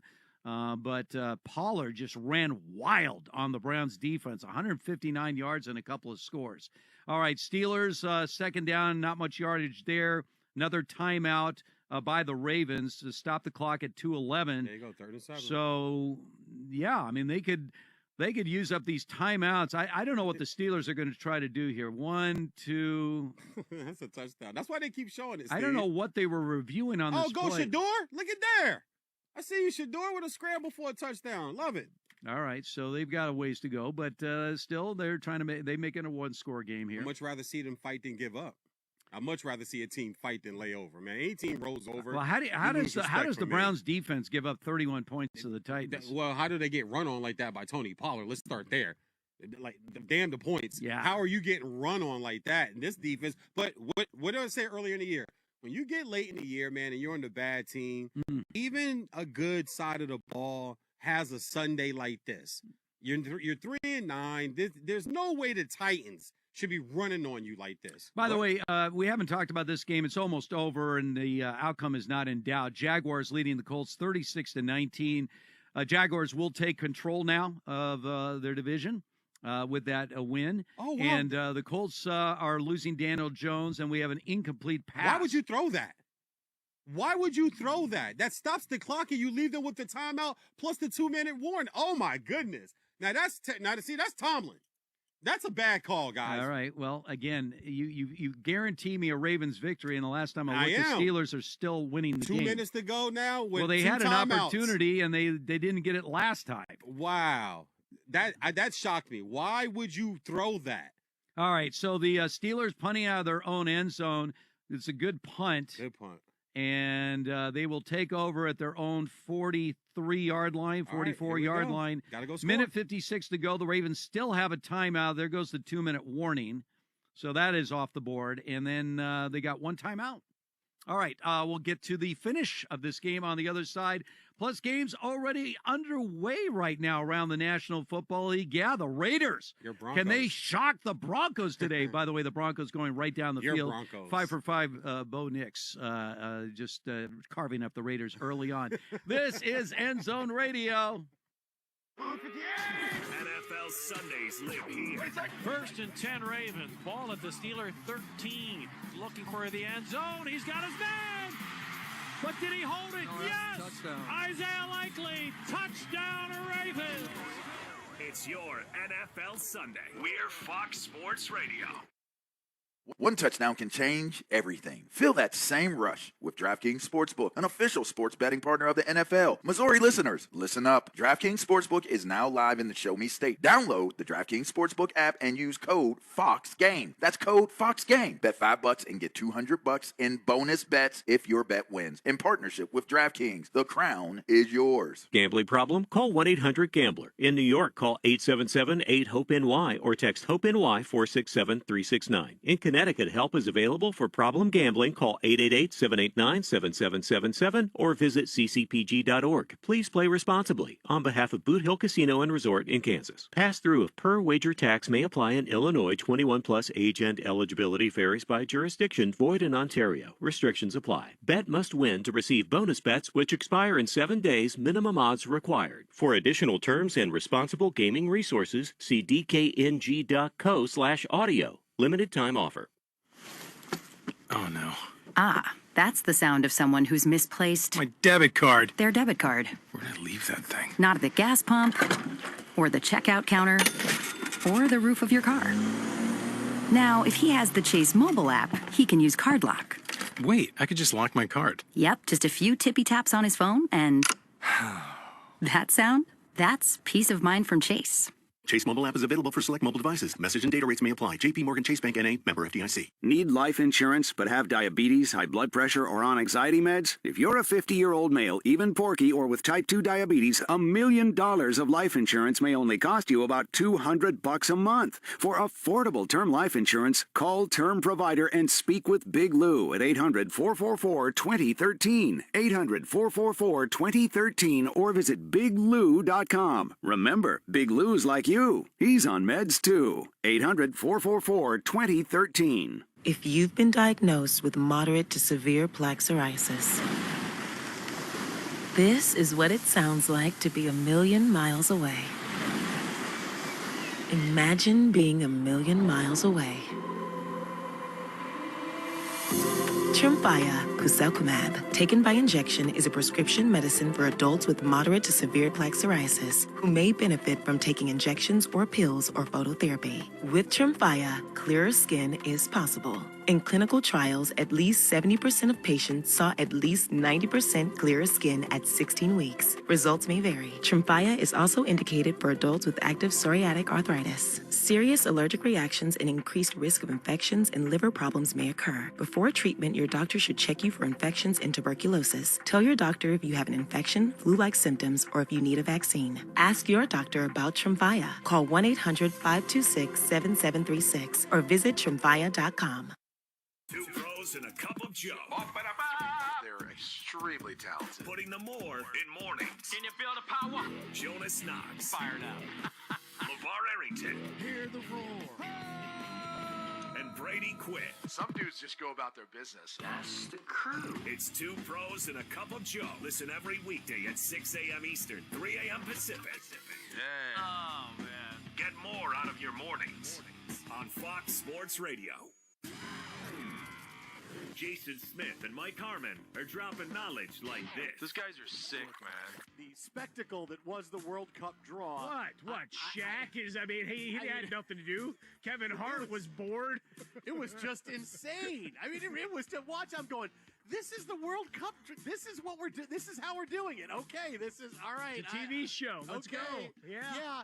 It was really. This is one of those, like, if you watch the World Cup draw, if you ever go to a foreign country and you watch a TV show that's really popular and you go, what the hell is this? I don't understand. What is going on with this thing? And you go, I don't get it. But, you don't know the culture. You don't know any of the characters, nothing else. It just looks really weird. I picture that's what people coming to the United States, if they're vacationing in the United States, if they watch the World Cup draw going, what the hell is this? Who is this band singing this song? And they're not even singing all the words. Like the Village People are singing, and they're not even singing all the words. They're just singing the chorus. It's not even all the people you remember. What is happening? The hell? It's the Village People. What the hell year have I been transported back to? I'm watching it going, what is going on here? This is insane. But the good news is that, and this is also the bad news, the good news is that the United States draw in the World Cup for next year, probably you couldn't ask for a better draw unless you gave them a bye. into the knockout round. In Group D, Australia, Paraguay, and the winner of a 4-team playoff that involves Kosovo, Romania, Slovakia, and Turkey. I mean, this is who's in our... We're not group of death. We're in the group of everlasting life. This is like... To get the rest of what Jason Smith and Mike Harmon said, podcast it by searching The Jason Smith Show with Mike Harmon. And as always, you can hear The Jason Smith Show with Mike Harmon weeknights at 10 p.m. Eastern, 7 p.m. Pacific, right here on Fox Sports Radio. They do sports. He like football. They do life, but most they do themselves. Podcast and radio, no one's got anything to talk about, but I do. Steve Cavino. There's a spring in my step and nickel in my pocket. Rich Davis. Fred Savage, Ben Savage, and Macho Man Ray. Your afternoon pick-me-up.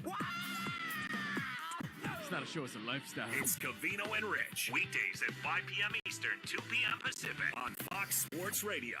Do you know what sets us apart from the rest? It's our ability to talk the talk. Back to what I'm saying. And being able to walk the walk. If you want knowledge, listen to Fox Sports Radio. We have the shows. Can't be weak. Can't be soft and weak. We have the talent. Knowing who you are is the most important part. We're just plain better than the rest. It's about the consistency. We're Fox Sports Radio. And we have the premier sports lineup in the business. The most fearless voice in sports is on FS1. The one and only Colin Cowherd is bold, unique, and outspoken. Wow. You can see him on The Herd, weekdays at noon Eastern on FS1 in the Fox Sports app. You're a mean one. You really are a heel. Cam takes the shotgun snap, looks left, throws to the end zone, and that is a Titans touchdown. Okay, Shim DK with the touchdown catch. The Titans are up double digits in the fourth quarter in Cleveland. That's WGFX 104.5 Titans Radio Network, but that game is not over yet, folks. Yeah, the Titans hanging on to a 31-23 lead, 2-minute warning. Shedeur Sanders trying to lead the Browns back to try to even up that game with a touchdown and a 2-point conversion. We're in the Fox Sports Radio studios right now, getting back to the Steelers and the Ravens. Ravens hanging on by a thread. They have no timeouts left. 16 seconds to go. They're at the 39-yard line of the Steelers. This has not been a well-run series. They actually, after the punt, which they got near midfield, had multiple penalties that set up a 1st and 28. And they've been throwing the ball down the middle of the field to get yards. Unfortunately, they only had one timeout. They had to burn a timeout before a 4th down play. So, again, any other play in the middle of the field is a risk at this point, because the clock will just simply run out. So they're going to have to start taking some shots at the end zone here, VJ, if the Ravens are going to pull out a miracle here against the Steelers. Can't take a shot at the end zone on this play. It would take too much time. I think you still work the sideline. You still try to get out of bounds. You have enough time, 16 seconds, to still run something in the middle of the field, but everybody has got to get their ass up to the line of scrimmage and clock it. You have 2 plays right here. 16 seconds is 2 plays. Trust me on this. You can still work the whole field right here. The interesting thing to me is you just got to clock we haven't seen a single sideline pass on this entire series. Because they're guarding the sidelines. That's why. They're a Not smart a team. single sideline pass, and with no timeouts, obviously every play's been taking 20 seconds. I throw this in the middle of the field. Still, 16 seconds is enough for you to complete the ball. All right, here we go. And then you right got to go now. clock it. And Lamar Jackson Now is he's wasting running, too much and time. he's throwing a sideline pass with 9 seconds left. You still have another sideline play here. 9 seconds is still enough to get in. It's got to be quick, though. It depends on whether you think you could get a real good, legitimate shot. But you're at the 30-yard line. You still got a ways to go here. You need to get in the end zone. Right, that's what I'm saying. Not unless you think you have a legitimate shot to make a touchdown end zone type of throw, not just throw it up at this point right here. It's got to be something that you feel like any type of crossing deep routes, any type of post corner, post type of route to maybe get a safety to look off. I don't like the formation. See this bunch right? I don't like that. All right, here we Spread 'em go. out. 9 seconds left, 30-yard line of the Steelers. Lamar Jackson is tripped up, and that is going to be the game in the final seconds. Click off, and that is it. The Pittsburgh Steelers have defeated the Baltimore Ravens 27-22. I told you, man. This is a Mike Tomlin special. He owns John Harbaugh, and he's done it again. So here are the Steelers. Everyone ready to count them out. And guess who's still leading They're still done. the Stop AFC it. North? Stop it. You can say all you want. You guaranteed me the Ravens are going to win this game. I know I did. I sure did. And I'm telling you, there is something, this magic, some power that Mike Tomlin has over John Harbaugh. And whatever the reason may be, they just beat him. And today they go into Baltimore. And the Steelers beat the Ravens. And meanwhile, and that's going to be that's not face mat. That's a face mat. Thank you. That's another 15 yards. Okay, so this is the game we got to watch right now. So the Browns trailing, they were down 31-17. They scored. Why did you go for a 2-point conversion? They did. They didn't get it. So right now with the Browns, they're down 8. We are now at the Tennessee 15-yard line. That's definitely a face mask penalty against the Titans. This is the reason why this team is 1-11, folks. So a minute 13 to go right now. And the Browns trying to get into the end zone. They would need a 2-point conversion in order to tie this game. Look at Aaron Rodgers. He's gloating. He's had a pretty good day. He had a good day. 22 of 34, 284 for a touchdown, no picks. It's a good day. Big win on the road for them against the Ravens. All right, so here we go with the Browns. Browns trying to pull this game out. All right, so we're at the 7-yard line right now. Minute 13 to go. Browns still have 2 timeouts left. Shedeur Sanders throws one. It got bad. It got bad. It looked like it got tipped. Yeah. See, I don't like that play call. I just don't like that play call. I'm always worried about those quick throws to the flats when you got DBs and linebackers that jump these routes. Look, this could have been a pick right here. This is a great look at this guy. This is a great play by him, man. He just gets enough of it. Yeah. To tip it and throw it off route. Well, and also remember this. It's, the weather in all these games. We've had rain. We've had snow. I mean, throw the ball downfield, man. Like I said, you're 3-9 right now. You're trying to see if you can get your young quarterback to bring you back and get you a win. Don't get out that flat stuff, man. Make receivers and tight ends run damn routes and throw the ball downfield. All right, he's going to throw one to the end zone right now, here. and Got he's him. open. Touchdown, Browns! And that's a touch for my man Shedeur. Boom. All right, so third of the day.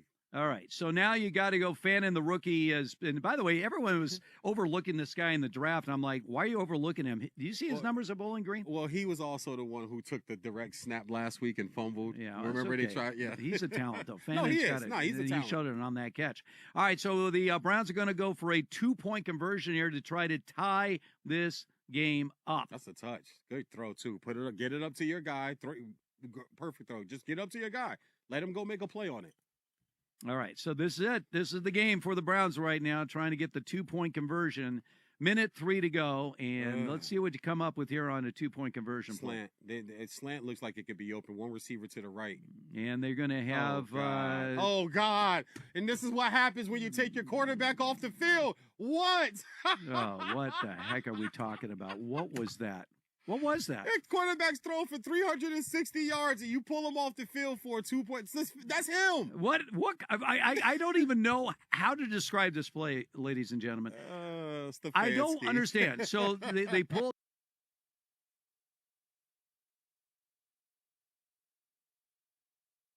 Now more than ever, there's an appreciation for what is real and rare. Back down, and that was the end of that. And see, this is what I'm talking about with Stefanski. Like, whoever call this is, if you're going to run a play like this, everybody has to know what to do. And obviously, there's two guys. No. That wasn't. It was supposed to be a handoff. Yeah, that's what I'm saying. Everybody's supposed to know what to do. And one guy didn't know what to do. You can't do that. So it wasn't going to be a pass back. It was supposed to be a handoff reverse. Play. And the guy ran right by him and didn't take the ball. Yeah. And yeah. If you're gonna call trick plays, everybody, it's a rule of thumb with offensive-minded people, offensive coordinators. If you're gonna call a trick play, all 11 guys better know what to do because it's a trick play. And obviously, someone there didn't know what to do. That is just unbelievable how they butchered that play. Wow, to fight like that, two bad teams. Well, first of all, you do have a chance on an onside kick here. Oh, that's right. Yeah, they do have the onside kick. So you can try. And we saw this, by the way. It's not impossible. It's near impossible nowadays. Last week with the Dolphins. Yeah, but ball hit the guy in the calf. Because the guy wasn't looking. Yeah, right. Well, not just him. There were like 3 guys Talk about confusion. Looking. It was like they were like, oh, you mean we can actually recover the ball before 10 yards? Yeah, on the defense. Raiders! My man Brock! I picked the Raiders last night to beat the Broncos. I picked the Raiders last night. Even as I said, I know I don't believe this at all, but if they're right, boom. The onside kick is recovered by the Titans, and even though the Browns have 2 timeouts, that's not going to be enough with just a minute to go in this game. So the Titans are looking for and it looks like they're going to survive and get their second win of the season, barely. Good for them, man. It's been a terrible year. Winning feels good, man. Listen, that's going to be a great short plane ride home from Cleveland to Nashville. Trust me. Even at 2-11, winning feels good in the NFL. By the way, speaking of feeling good, getting Chip Kelly out of that offensive coordinator works for Geno Smith. That drive against the Broncos, 6 for 6, 53 yards and a touchdown pass to Brock Bowers. So get rid of the guy that was calling the plays, who apparently was sending in the wrong plays. I don't know how to explain the Chip Kelly disaster, but without him, the Raiders' offense, at least on that drive, looked pretty good. Do we still feel like the Rams are a lock to win the NFC West? No, I do. I don't care about that one drive. Dude, that's one drive. That's what I'm sorry. You know me. I'm just not hyperbolic. The test of time withstands in the NFL, and it always has, Bo. You know that. You follow the league. You love football as much as I do. It's not college. In the NFL, the test of time, like the Bears. The Bears will continue to turn people over. It's not going to go away. This is what their defense does. They're going to turn people over. I got news for you guys. We've been sitting here. This is the 14th week, right? As we can say, one week has nothing to do with the next week. In fact, we can get to week 18 and think, all right, we know the team's in the playoffs. We got to figure it out. We see the matchups. We got this figured out, and then we don't. Yeah. I mean, anybody have the Commanders blowing out Detroit last year in that NFC game? Anybody? No. I haven't blown them out. I was here on the radio with Martin. We had our show. I did pick him to win that game. I thought because Jaylen Daniels was hot though. So why wouldn't I? Yeah, Jaylen Daniels. I don't know. Detroit had the highest scoring offense in the NFL, coming off a blowout victory against the Vikings in the final game of the season, looking like a super juggernaut. And they were also signing guys off the street to play defense. That just doesn't work in the NFL. But you thought, okay, but yeah, well, they've been doing that down the stretch, and then that bye week killed them. All right, let's find out what is trending right now. No bye for Monty. Wow, some crazy games as always, Monty. I know. It really looked like the Browns were going to make something out of it at the end, but that 2-point conversion, they were very confused on whatever they called. So Titans may win this one against the Browns. 31-29 is a score. Less than 1 minute to go. Broncos and Raiders underway.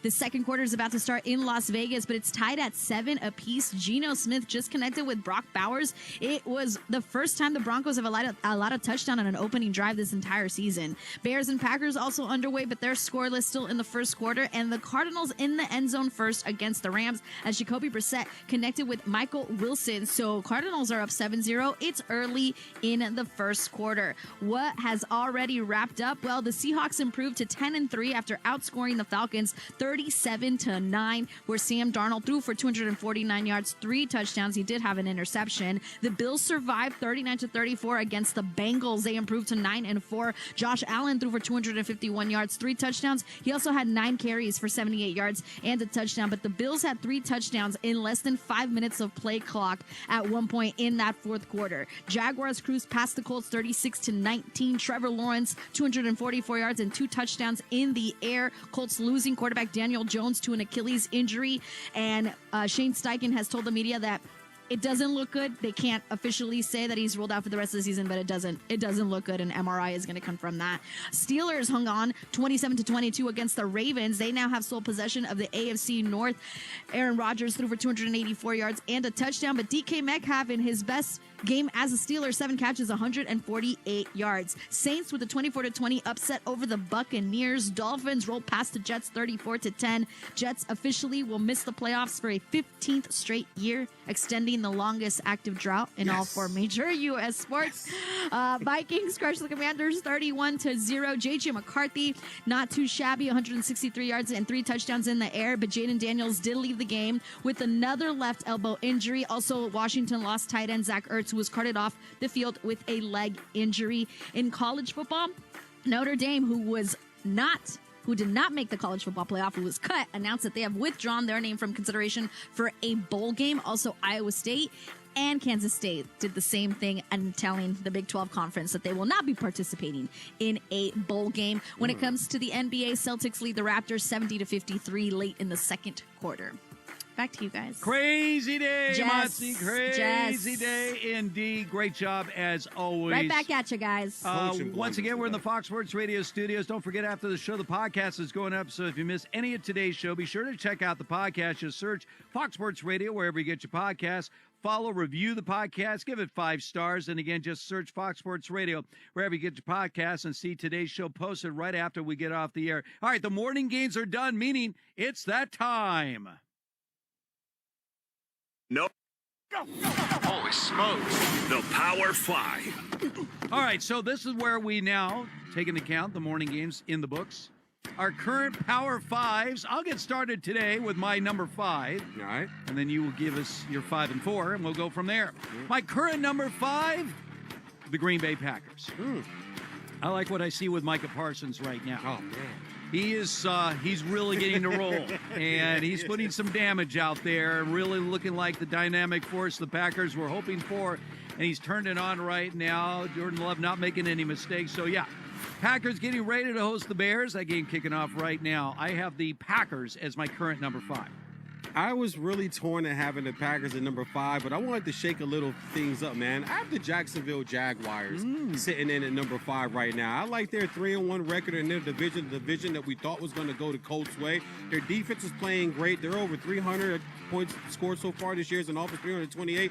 Trevor Lawrence doesn't have to be great. He just doesn't have to lose the games, and that's what they're doing right now. They're in first place in their division and probably going to win that division and get a home playoff game. Who'd have thought that? 5-2 at home. But that 3-1 in that division is going to stand real big. They have some conference games still, division games still coming up. We'll see where they hold. But I just slid Green Bay out, and I slid the Jags in at number 5. Number 4? Number 4 for me, I put the Denver Broncos there at number 4. Denver's been impressive. I have to kind of get off the bandwagon of waiting to see.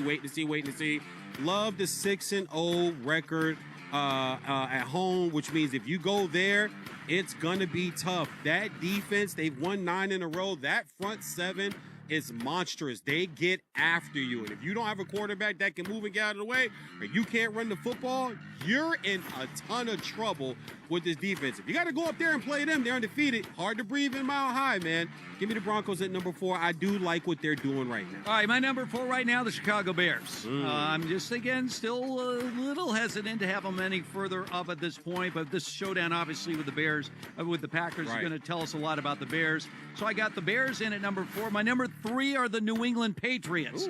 Again, sitting here with a bye week this week at 11-2. Okay. Best record in the NFL. Again, strength of schedule by far the weakest in the entire NFL this year. That's the only thing holding me back. So I got the Bears at 4 and the Pats at number 3. And number 3 for me, I have the Rams. I like the plus 124 in score differential.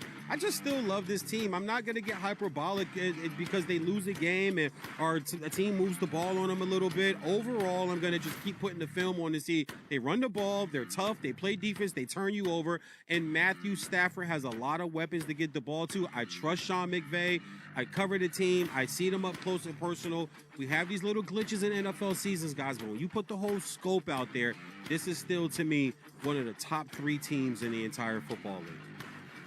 Number 2, I'm still going with the Philadelphia Eagles. I'm still going to keep them there. They've earned that right to be there in my book because they're the defending champions. They're probably going to win this division if things don't fall apart. Now, they are 2-2 in this division, so they do want to clean that up as far as that's concerned here. But I trust in them. I know they have some issues. But, you know, I'm going with the team that is the defending Super Bowl champions. I'm not sure what's up with Saquon. Hopefully this last month he turns it on. Maybe he's just really broken and beaten down from last year. But I just still have them. Tomorrow night, I'll be there covering the game in SoFi up close and personal. We'll get a clear shot of what Philly looks like tomorrow night if there's just a glitch of back-to-back losses like they had earlier in the year. By the way, the Bears just picked off Jordan Love. Boom, right there. Turnovers. All right, my current number 2 is the team that right now is alone as the number 1 seed in the NFC. That is the Seattle Seahawks right now. After the big win in Atlanta today, I got the Seahawks at number 2. My number 1 is still the Rams. until I see otherwise. By the way, the Rams are right now knocking on the door, down 7-0 against the Cardinals. So as you can see with my top 5, I've got a lot of NFC influence. Right. Only one AFC team, Right. New England. I just think the NFC, from what I've seen, my eyeballs have seen, are a step up on the AFC. So who's your number one? And mine's opposite because I have 3 AFC teams with 2 NFC teams. And number one, being that they have a bye, I can't move them out of the number 1 spot, are the New England Patriots. They are 11-2, plus 110 as far as point differential. 3-0 in the division, 3-0 on the road, which means they can go win games, which means they have what, guys? A defense and a running game. That's how you end up 6-0 on the road by week 14, is by being able to travel your defense and travel your running game. They didn't play, which means they didn't lose, but they didn't win, so I couldn't drop them down. The New England Patriots in my Power 5 are still number 1. Your 5 again? My 5 again from 5 to 1. Green Bay 5, Chicago 4, New England 3, Seattle 2, Rams 1. Okay, you dropped somebody out of there. I can't remember who was in there last week. You moved out of there and put the Packers up in there. The Eagles. Oh, there. Okay. Oh, They're you dropped bye. them completely out of. Okay, bye. no problem. Back-to-back Jags losses. for me at number 4. Give me the Broncos at. Jags at number 5. Give me the Broncos at number 4. Give me the Rams at number 3. Still holding on with Philly, defending Super Bowl champions at number 2. And right now, I think the Pats are playing the best football and are the number 1 team in the league. All right. Right now for you guys, Chris and for Bo, who is your current number 1? Right now, and forget the Power 5. Just give us your current, in the moment, number 1. Seattle. Seattle, number 1. Chris? I'm so back and forth at this point. I've got to go with New England, I feel like. New England. There you go. I feel like New England has just. Well, right passed now, every- you're talking about the 2 teams, because with Seattle's win today, they leapfrog over the Bears for the 1 seed. So there you Bro, go. if New England went to Seattle right now, would they beat them? It would be close. I just like Seattle's defense, and I so do I. Sam Darnold, I don't want to sit here and be like, oh, Sam Darnold is definitely going to pumpkin, because that's just not certain. He could play well, he could not. I don't know. We are it would be very close. If Seattle went to New England to play them, I would who take would you? New England. Okay. Yeah. But But it's one of raising. those- But you feel me though, right? They're 1-2. They're right 1 and now. 2. We were also talking in here about, like, we feel like there's almost a 3-way split for Coach of the Year right now, but between. I give it to Vrabel. I mean, Ben talking Johnson, Vrabel, obviously, Ben but Johnson, Vrabel. maybe And Liam McDonald. Cohen. If the Bears and the Patriots finish the season with the same record, the Bears would be a more impressive slate, considering that they've had to play better teams. Their than New division is England has. tougher. Yes. Their division But is, that's I think that's why I'm taking the Patriots is my larger point is that Vrabel is one of those coach guys right now. The job he's doing with them is extraordinary. They're 6-0 on the road, guys. That's That's crazy. my thing. Like they would go to. But you see how you answer that question. If New England goes to Seattle, you're kind of like, But if Seattle goes to New England, you're like, oh no. Both are tough places to play. Yeah, for Seattle's for a either very road tough team. place to play. There's a a reason. Are you guys with me? I only have 1 AFC team in my top 5. New England. it would be New England. That's After New England, it's all NFC. Yeah, that's the way I look at it. Denver's not top 5 team, you guys. No. Okay. I- All right. And you know I'm rooting for No, Denver. listen, this is the Like first my time I team. put them up there, but I like at this point, 10-2, 6-0 at home, top defense. We just watched the Minnesota Vikings beat the Commanders 31-0. Right. The Commanders were a 2-point conversion away from beating the Broncos last week. I'm right. You're right. And the Commanders dominated the Chargers Once I told this in gentleman LA. there's going to be a by fight. the I way. said that game's going to be a fight tomorrow night. All right, we will give you more on what's going to happen the rest of this day, tomorrow night. Keep it here. This is End Zone Radio. Oh, boy, here we go. It's the college football playoff. Who's in? Who's out? Who should have been in? And who got absolutely screwed? I think it's the right result, but the wrong path. Ready, son? Your college football playoff reactions are right here on Fox Sports Radio. With Target, gifting has never been easier. This Saturday and Sunday, Target gift cards are 10% off with Target Circle. Treat everyone on your list to something you know they'll love. Gift cards for the trendsetters, the techies, the fashionistas, the foodies, and even yourself. The perfect time to save is now. This deal is a yearly fave, so hurry. Get more gifting for your buck and save 10% on Target gift cards with Target Circle for 2 days only. Only at Target. Restrictions apply. These statements have not been evaluated by the Food and Drug Administration. This product is not intended to diagnose, treat, cure, or prevent any disease. I spent years living in fear of calcium oxalate crystal stones, always afraid of when the next one would hit. Now, I just take Kidney Cop. Battling calcium oxalate stones? It's time to try Kidney Cop. a doctor-recommended kidney supplement that has been shown in laboratory tests to reduce the growth rate of calcium oxalate crystals by 99%. Get Kidney Cop today at Amazon.com, Walmart.com, or KidneyCop.com. I like the morning show. They're really funny in the morning. This is the show that has two pros and a cup of Joe. Who is Joe? LeVar Arrington, Brady Quinn, and Jonas Knox. Practice window is opened. I thought old Jimmy Haslam said he was done there. Yeah, till he saw he ain't had nothing left. But you said it's the Cleveland Browns. Anything is possible at that position. You said that. Well, yeah, I know. And that's why I didn't think this was possible, though. My initial thought is they most likely realized they don't want to eat all of his contract if they're going to move on from him. So he's got to showcase that he's healthy and he can play. And maybe that's a little bit what this is about. If there's any trade value whatsoever, they would have to showcase that he's healthy, can play. So maybe someone else is willing to take on the contract. They get something back in return, most likely draft capital. So it says Cleveland still owes him $46 million next year, and he's got an $80.7 million cap for the 2026 season. That's the largest in the NFL. So this contract and this decision with Deshaun Watson, it's almost astonishing how bad of a deal this was for the Browns. Like almost shocking how bad of a deal this was for the Cleveland Browns. And yet here we are having the conversation about him potentially coming back and returning. Honest to God, at this point, I hope it happens. Why not? Why not? Like bring him back. And what if say he comes back for 2 games and just lights it up? If you're the Browns, all of a sudden you're looking at it going, oh, maybe. To get the rest of LeVar Arrington, Brady Quinn, and Jonas Knox, podcast by searching Two Pros and a Cup of Joe. Listen to Two Pros and a Cup of Joe weekdays from 6 a.m. Eastern, 3 a.m. Pacific on Fox Sports Radio. Right now, the Dan Patrick Show. Dan Patrick. We don't need him.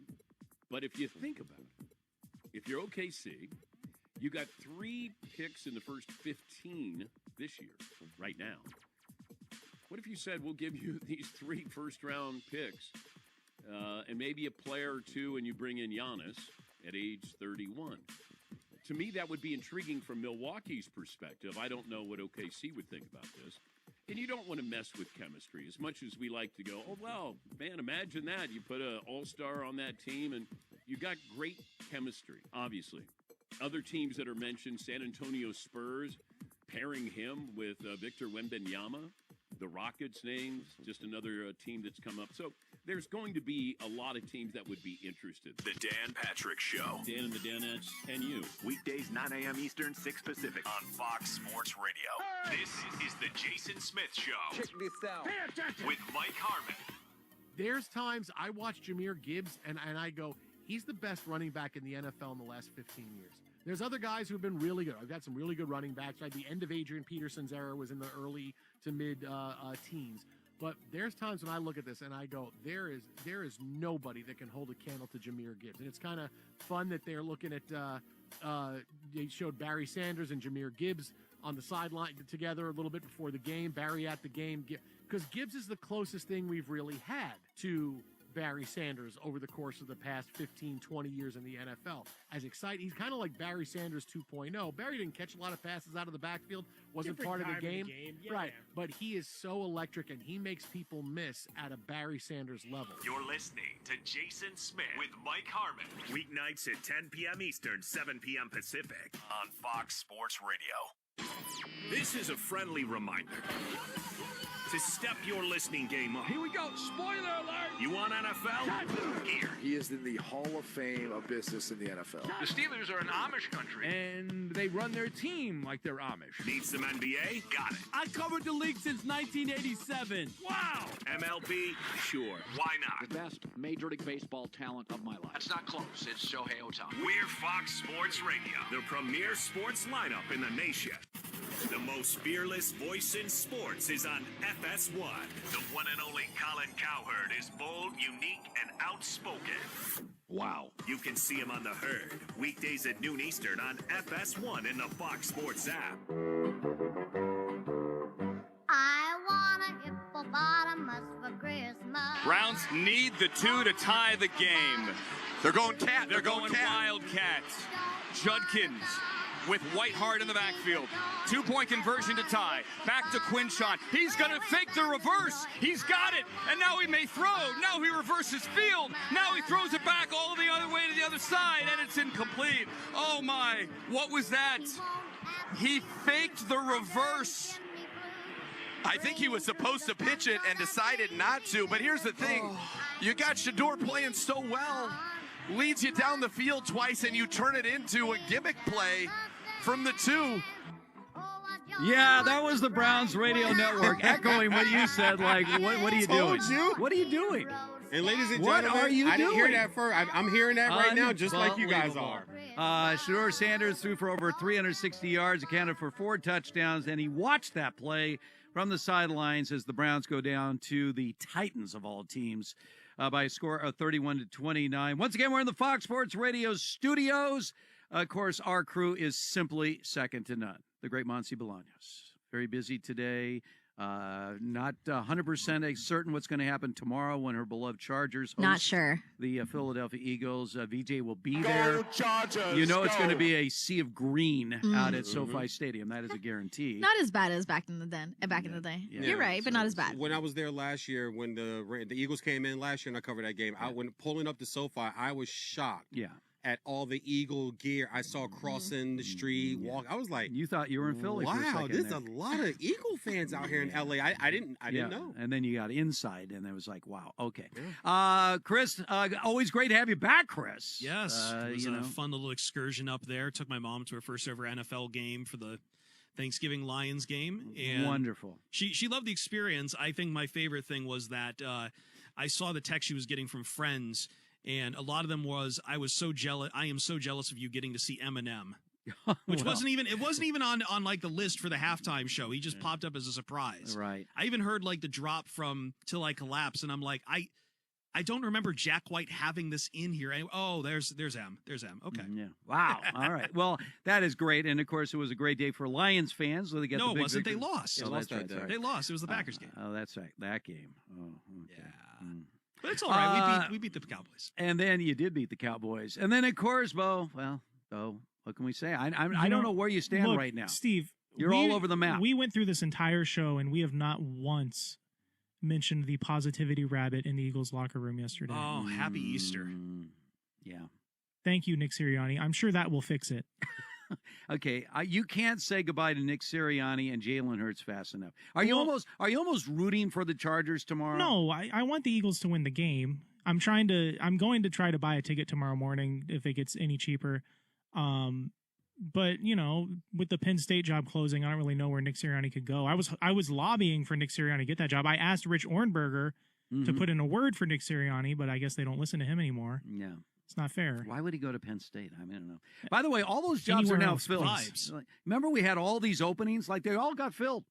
Even my UCLA job got filled. Wasn't it weird, though? Chesney Penn hire. State was like one of the last jobs. And they fell backwards into a good hire. They somehow got a good hire after being denied by a lot of people at the altar. Yeah, there were a lot of people who said By the way, great hire by UCLA as far as I agree with you. Chesney is a guy that, basically, remember, Cignetti left James Madison. He took over. Very similar backgrounds, from smaller programs. But you still have to have a commitment from the university. You got to spend money. You got to be able to get talent. A lot of these hires now, I've heard this theory is the big thing is to win the press conference and the vibes. You basically need boosters to decide day one of the coach that they like you. That they liked you, and thus they will put money into your program. Here's the thing. Everyone's wondering about Cignetti. Like, how did he do it at Indiana? Understand this. One of the first hires that Nick Saban made when he got the Alabama job in 2007 was Curt Cignetti. He was a assistant at NC State. He made him his wide receiver coach. He also made him in charge of recruiting. Got Julio Jones, got Mark Ingram, all those great players that started the Saban dynasty at Alabama. He was a big part of it. So this guy knows how to recruit. Now he has a full undefeated season in the Big Ten championship, first time ever in Indiana history. Unbelievable. He can have even with, and once again, UCLA really good hire too, man. I'm close to the James Madison program. I have so many friends that went there, being from Virginia, and so many friends I grew up with that played there and that are Dukes. There's Dukes flags flying all over my town where I'm from. The only thing is, do the kids here want to go to UCLA? That's you can recruit, but the kids have to still want to go. And now you got to spend money. Well, here's and the if other you're not thing. going to do either one, Chesney had a they're going to fire him in 3 years. And I didn't know who he was talking about. He goes, the thing that really sold me at UCLA is the complete commitment by the fans. I go, the fans? You mean that no one's ever shows up? Have you been to a UCLA home football game in recent years? So I don't know if that was a PR person writing or whatever. But reverse psychology. He's got his work cut out for him. But I'll put it this way: can't get any worse. So I'm rooting for him. All right, Rams trying to get into the end zone right now, and they do. So the Rams take the lead over Arizona. Get ready because Dan Byer and Kerry everybody. Rhodes, they get ready to take you the rest of the way. Week 14 around the NFL. This is Fox Sports Radio.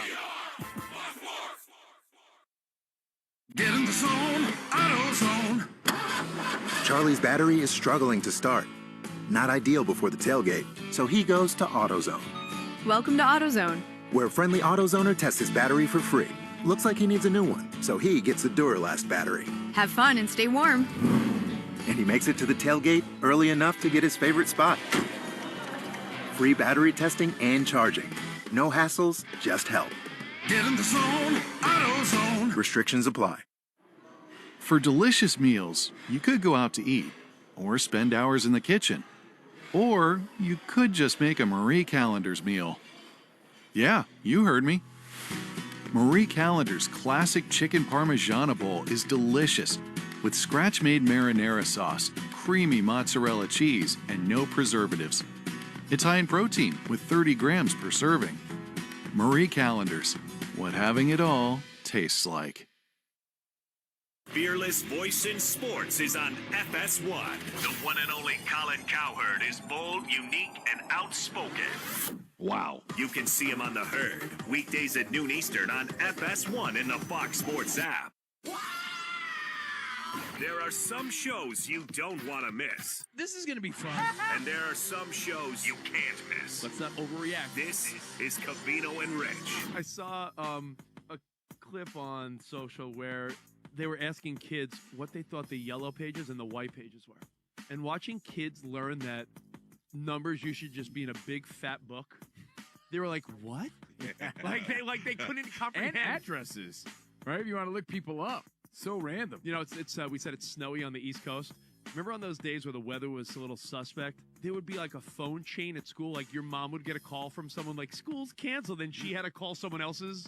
Or you'd have to watch the news. Yeah. The ticker. Scroll on the local bottom. channel. Yeah. What's the that? Local, I'm not town channel. I'm not trying to cramp local radio, but local radio used to be important because they'd be like, remember they do like traffic, time, and weather? And it's like traffic, Waze, weather, iPhone, time, phone. Like, is there really a need for some local guy to be like, here's the traffic and the weather? Some people like to kick back and have somebody tell it all to them. You think if I'm going to see you, Danny, if we're covering for like Colin, and I got to see the traffic on the way to Fox, do you think I'm listening to like the local traffic guy, or you think I'm just going to Waze and Google Maps? I got 2 more dead giveaways that you have arthritis in your foot, like 20-minute backup on the Verrazano Bridge. If a younger person hands you their phone and you take the picture landscape, that's like an old guy move because every young person does it. They want the tall 5x7. They want it for like the gram. They want it for Instagram or whatever.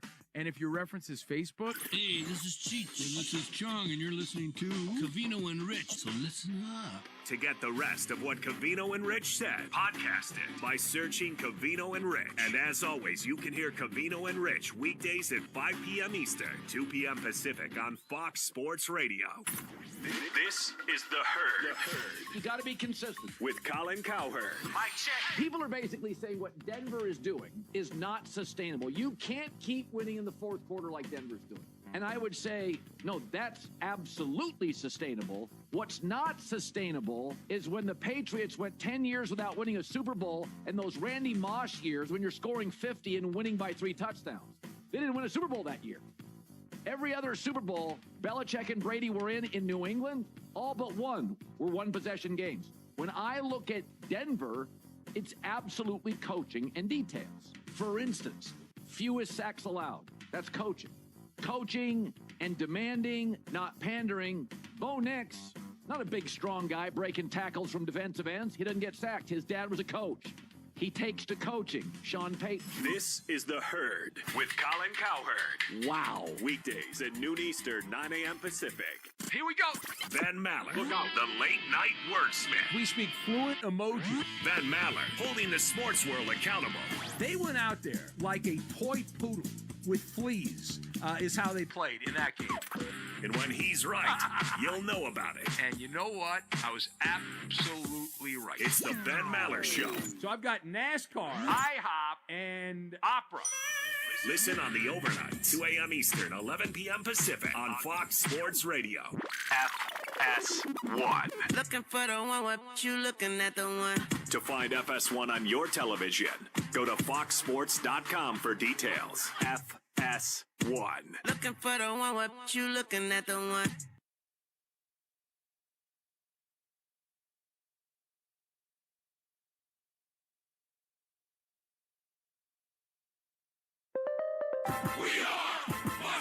And here's what you need to know. A lot of NFL news, but first, college football. Notre Dame, who was cut from the college football playoff, announced that they have withdrawn their name from consideration for a bowl game following the 2025 season. All right, now in the NFL, Marvin Mims turned on the Jets for the Broncos and got a punt return for a touchdown. So now Denver leads Las Vegas 14-7 halfway through the second quarter. Late in the first quarter, Bears and Packers are still scoreless, while the Rams, Blake Corum with a rushing touchdown, have taken the lead from the Cardinals. It's 10-7 in Arizona late in the first quarter. The Steelers hung on 27-22 against the Ravens, so Pittsburgh has sole possession of the AFC North. Aaron Rodgers threw for 284 yards and a touchdown. The Jaguars cruised past the Colts 36-19. Daniel Jones also was ruled out of the game with an Achilles injury. Bills survived 39-34 against the Bengals. I'm Ansi Bolaños. Ready. Play clock starting. The second half is going down. Yeah! And you're locked into Fox Sports End Zone Radio. Right up the gut and into the end zone. Every stadium. To the end zone. Every score. He's gone, baby. Every turnover. It's intercepted. He's going to the house. Every touchdown. To the goal line. Touchdown. Live from the Fox Sports Radio studios, here's Dan Beyer and former All-Pro NFL safety Kerry Rhodes. All right, it's chilly out there, but things are moving. Things are grooving into the National Football League. We got 3 games in this late window, including a rivalry that is, I was going to say almost unmatched, but it's one of the most storied rivalries in all of sports, Packers and Bears. And fittingly enough, as you heard Monty say, 0-0 between the Bears and Packers as they play in Lambeau. Welcome in. It is Week 14 in the NFL. He is the All-Pro. Hit Kerry up at Kerry25 Roads. You can find me at Dan Beyer on Fox. Let's look at this late window right now. And it is scoreless between the Bears and Packers in Lambeau. We know that Green Bay's defense is good. Caleb Williams, a lot on his shoulders. The Bears actually won a Week 18 game against Green Bay last year, which ended up changing some of the seeding in the NFC. Green Bay rested some guys in that game, but Caleb Williams in a bit of familiar territory. There seem to be more Bears fans there, now facing a big 3rd and 7 at their own 40 near the end of the first quarter. Yeah, this has been a really storied game as far as the NFL goes. And I think when, in recent years, Green Bay has had the upper hand, but right now Chicago is sniffing, trying to win a division and coming out here and competing right now, early in the game, first quarter still, but I'm excited to see this one. Jordan Love, a bad interception in the first quarter, I believe, on Green Bay's first possession, but they were able to hold the fort. Caleb Williams right now is having a bit of a tough day, 1 for 7 for just 2 yards. Yeah. So that's an understatement. However, if you're the Bears, you kind of weather the storm of Green Bay in the first quarter and hang around, play a field position game, and you never know what's going to happen at the end. Right. Not necessarily a bad start for the Bears, who end up punting it back to the end zone. Now we shift our focus to what's happening in the NFC West. Cardinals may be out of it. We found out this week there is no Kyler Murray for the rest of the season, so it is Jacoby Brissett's job. But we got a 10-7 ball game with the Rams on top of the Cardinals starting the second quarter. Yeah, I mean, obviously the Rams need to win this game. The Rams are favored to win this game, but you know how it goes. We talked about it. These division games are tricky. They know each other well.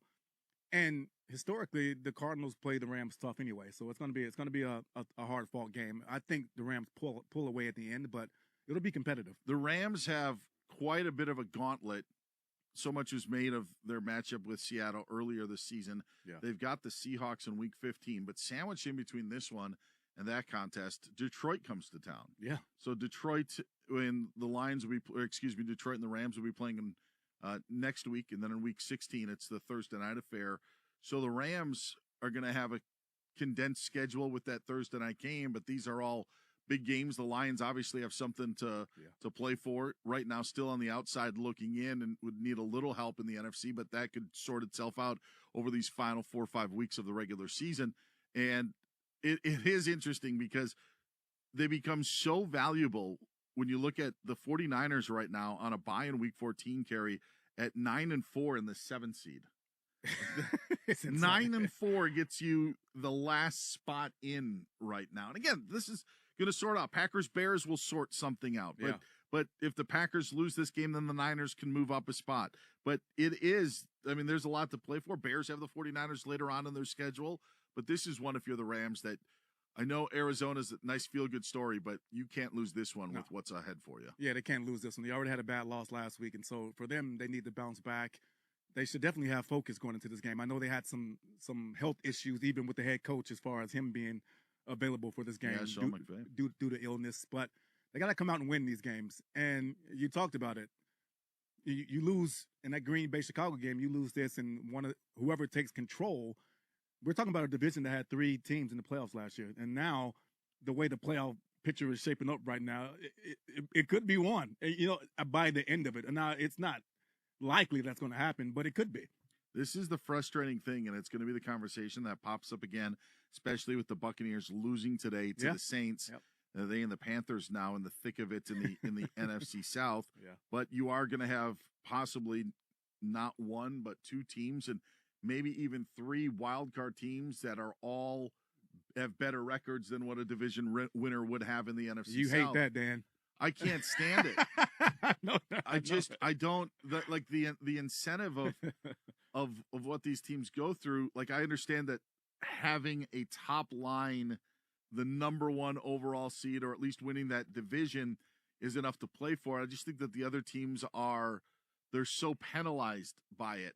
And watching the way that the Buccaneers played today, they have no business being in the playoffs. They're just, right now, they are not playing good football. And I don't know if Baker Mayfield isn't 100%, but the Saints went in a sloppy game. The Buccaneers went for it on 4th down about 5 or 6 times, only converted a couple of times. And statistically, it's a fairly even ball game, but the Saints made plays at the end, and Tampa didn't. Now they're 7-6, and I just don't think that they match up to the level of play of a Rams squad, of a 49er squad. We mentioned the Seahawks won earlier today, technically, as we speak at this moment. Yeah. They're number 1 in the NFC, but it is because I just don't think that you're really rewarding the greatness. You're penalizing for not winning your division, and I don't think that's why I hate the rule so much, Gary. I don't mind if you get into the playoffs by winning the division, because right now, winning the division in the NFC South is the only way they could get in. The Buccaneers wouldn't even be sniffing the playoffs right now, or the Panthers. The Panthers right now are sitting there as the 9 spot in the NFC at 7-6. They're behind the 8-5 Lions, so they wouldn't even be sniffing a playoff spot at this point. Yet they not only get the playoff spot, but they get the home field advantage. It just, to me, is completely unfair. Yeah, the home field advantage thing. I agree with you on that for that reason alone. And again, yes, I understand the thinking behind it, but yeah, when you have teams that are 13-4 playing on the road in the next game, it just doesn't really make any sense. But you talk about these teams that are sniffing the playoffs and trying to win divisions, and right now this is the most exciting time for the NFL, right? I mean, every game really matters, and they all matter. But when you get to this point, there's no hiding behind any cushions anymore.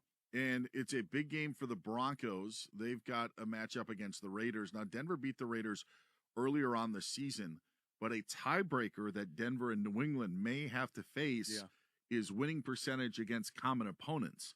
And the Raiders would be a common opponent, and the Broncos would have 2 wins against them. And we remember what happened in Week 1, where the Patriots lost at home to the Raiders. And it's crazy to think the Raiders, one of the worst teams in the entire NFL, beat the best team right now in the AFC earlier on the season, and that's where we are. But that's why this Denver Raiders game has some value, because if Denver wins, Denver will then jump New England for the playoff picture at this point of having the number 1 overall seed in the AFC.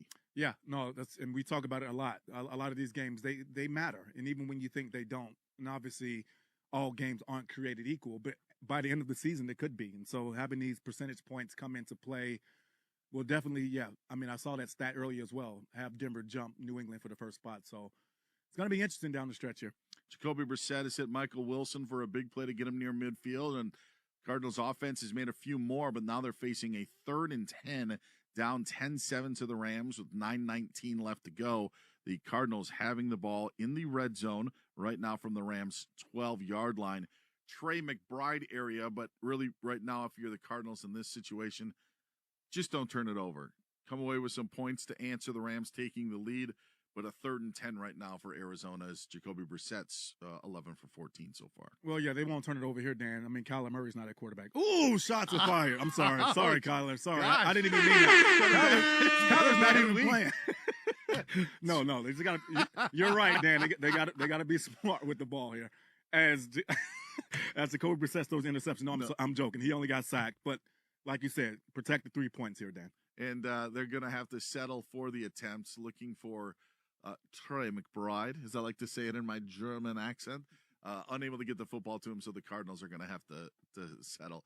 The Cardinals, man, they're your former team. They are a thorn in the side of many. Yes. And the Rams dealing with it today. And Jacoby Brissett, as we mentioned, was 11 of 14, 139 yards already and a touchdown.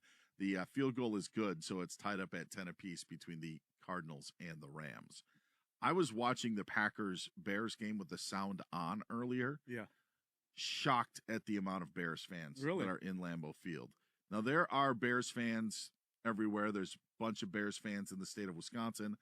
I was surprised, shocked to hear how many fans that there were. And I think we have these conversations of what's a good fan base, what's a not good fan base. And we say, well, guess what? Chargers aren't a good fan base because their stadium gets taken over by the opposing fans. We are seeing this more and more and more. And when opposing fans find it to be a game that they want to see, Carrie, they may be willing to pay the high prices that season ticket holders want. Yep. And so when we rip on the Chargers or we rip on the Cowboys or other teams, the Cardinals as well. Cardinals as well. Perfect example. Like, this is now happening everywhere in the National Football League. Now, the Packers, at least to their defense, is they can go and play a game in Arizona and completely take the stadium over. But I was surprised at how many Bears cheers I heard on the interception by C.J. Gardner-Johnson earlier in this contest. There were a lot more Bears fans in attendance, and I just think this is the way of the National Football League. Like, this isn't an indictment on Green Bay or their fans or how they feel about their team. It happens every single place, and I can't expect a fan base, if someone's going to pay you 4 times a ticket, for the value of the ticket, to give it to sell it to someone else just because you want to root on your team. Like, I know it's everything that flies in the face of being a fan, but this is the way of the NFL, and Lambeau Field today, by and large, I think is a representation of what we've seen throughout the NFL. You hit it on the head, but also the other point on that to even expound on it is just right now, what holiday is coming up? Christmas. People are saving money. So again, if you're going to come and buy a ticket that's 2 times worth of value and I can pay for it and you can, I'll take that off your hands, that type of deal as well. I know that there are going to be Packer fans that aren't happy. It's not an indictment on them by any means, but it's more of the way of the world. It's more of the way of the NFL and selling tickets. Chris Perfett is here. What's going on, Chris? I was going to say, I feel like this issue always comes up at least once a year with the Packers. I remember a couple of years ago it happened, or maybe last year with the Lions fans invading Lambeau. And like, from what I remember, like there always seems to be a blame on, like, I think they're called gold season ticket holders, is basically an older fan base. So, and some of them from Milwaukee as well. So like it's, but I mean, I agree with you.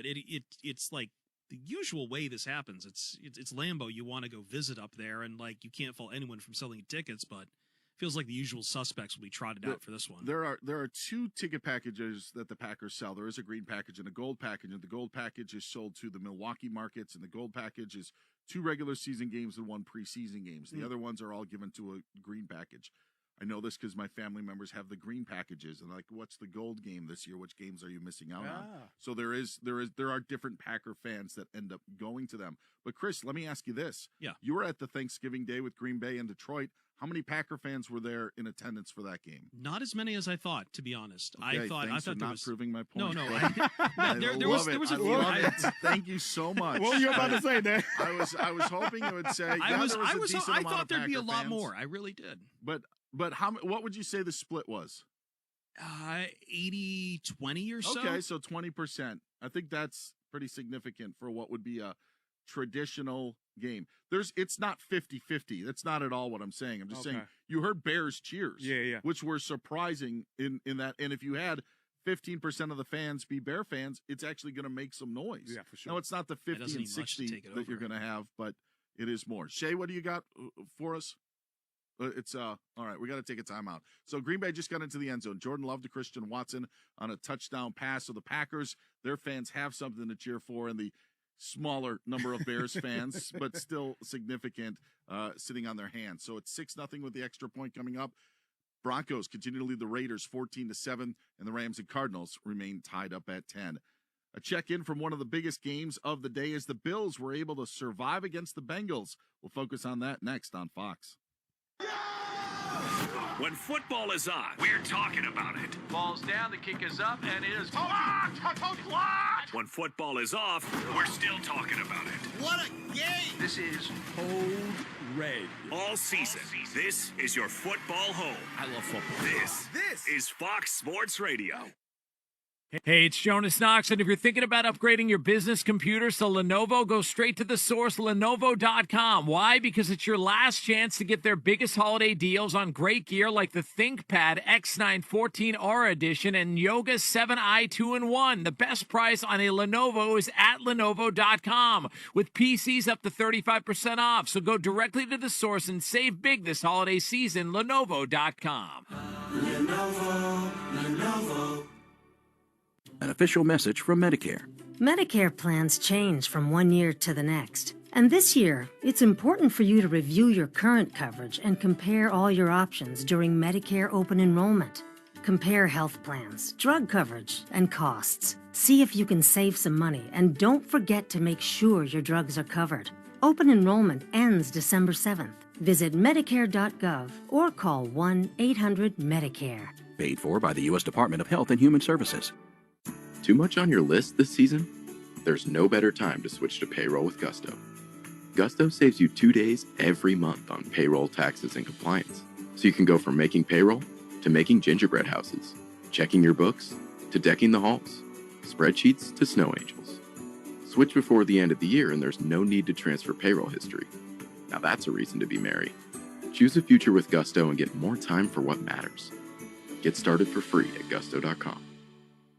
You need extra cash this holiday season. WeFixMoney.com can help you get up to $5,000, sometimes the same day. WeFixMoney.com has helped customers get emergency cash for 17 years and has rated A by the Better Business Bureau. If you need money for gifts, bills, childcare, or anything else this holiday season, go to WeFixMoney.com. It's free to use, available 24/7, and you are not required to accept any loan offered. Go to the website you can trust. WeFixMoney.com. WeFixMoney.com. If you've been diagnosed with moderate to severe plaque psoriasis, this is what it sounds like to be 1,000,000 miles away.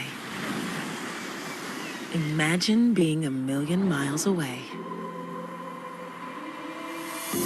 Tremfya guselkumab, taken by injection, is a prescription medicine for adults with moderate to severe plaque psoriasis who may benefit from taking injections or pills or phototherapy. With Tremfya, clearer skin is possible. In clinical trials, at least 70% of patients saw at least 90% clearer skin at 16 weeks. Results may vary. Tremfya is also indicated for adults with active psoriatic arthritis. Serious allergic reactions and increased risk of infections and liver problems may occur. Before treatment, your doctor should check you for infections and tuberculosis. Tell your doctor if you have an infection, flu-like symptoms, or if you need a vaccine. Ask your doctor about Tremfya. Call 1-800-526-7736 or visit tremfya.com. You ready? Yay! Dan Patrick, always saying the right things. Here's my thought process with this. If I had abs, just think about it. And always asking the right questions. You don't have to answer it. I have to ask the question. It's the Dan Patrick Show. I want publicity. Doing radio the only way he knows how. Listen weekdays at 9 a.m. Eastern, 6 a.m. Pacific. Right here on Fox Sports Radio. And now, here's a little something that you missed from the Ben Maller Show. Think of it like instant mashed potatoes. Just add some water. What are the chances that we see Deshaun Watson in a real game for the Browns? Not a fake game. A real game for the Browns in 2025. Deshaun Watson is at plus 400 to take a snap in a regular season game. That is a 20% chance. Now, why is that? Why are the Maller odds saying 20%? This isn't about optimism. It's about temptation. Dylan Gabriel is bad. Shadur Sanders sucks. All right, so they're suck and blow or whatever, bad and suck or whatever. So it's a toxic wind tunnel, and you don't have any kind of protection from the elements. And it's quarterbacking incompetence on a weekly display, and they've turned the Browns quarterback room. It's kind of like a busted HVAC system where it's hot garbage blowing in, and then it's cold garbage blowing out. Well, that's not how it's supposed to work, but that's how they did it. They put it in backwards. So now Cleveland is on vacation. They're in Temptation Island. That's not Epstein Island. Temptation Island. They've got the shirt unbuttoned. They got a margarita in one hand, and they're staring at the forbidden fruit. The forbidden fruit. Do we dare put Deshaun back in? And you're like, well, we're paying him anyway. Check clears whether he's throwing touchdowns or throwing Nerf balls in rehab. Why not put him in? To get the rest of what Big Ben said, podcast it by searching The Ben Maller Show. And as always, you can hear The Ben Maller Show weekdays from 2 a.m. Eastern, 11 p.m. Pacific, right here on Fox Sports Radio. Listen up, people. Doug Gottlieb. Dude, he's talking. here's the important thing. That, my friends, is known as damage control. Coach Gottlieb, he's coaching. Full disclosure, I'm watching this as a basketball coach, and I've lived some of this. This guy. I'm a smartass. Yeah, he does it all. That's the crazy part about this. It's the Doug Gottlieb Show. What happens is you'll get the, oh, you're a hater, you're this. Shut up. Listen every weekday at 3 p.m. Eastern, 12 p.m. Pacific on Fox Sports Radio. I'm going to confess right now. Why does our lineup work? I think the contrast of personalities. Here's a little secret. I can't even sugarcoat. We have the best in the business. They pimp slapped him. 24/7, 365. There's a ton going on in sports. Wherever, whenever, quality. For sure. Turn the radio up for that sweet sound. It's how we do sports. Hey, we're talking about sports. I get paid to yell and call for people to get fired. This is Fox Sports Radio, the premier sports lineup in the nation. To find FS1 on your television, go to foxsports.com for details. Go! Check them out. FS1. Check them out. FS1.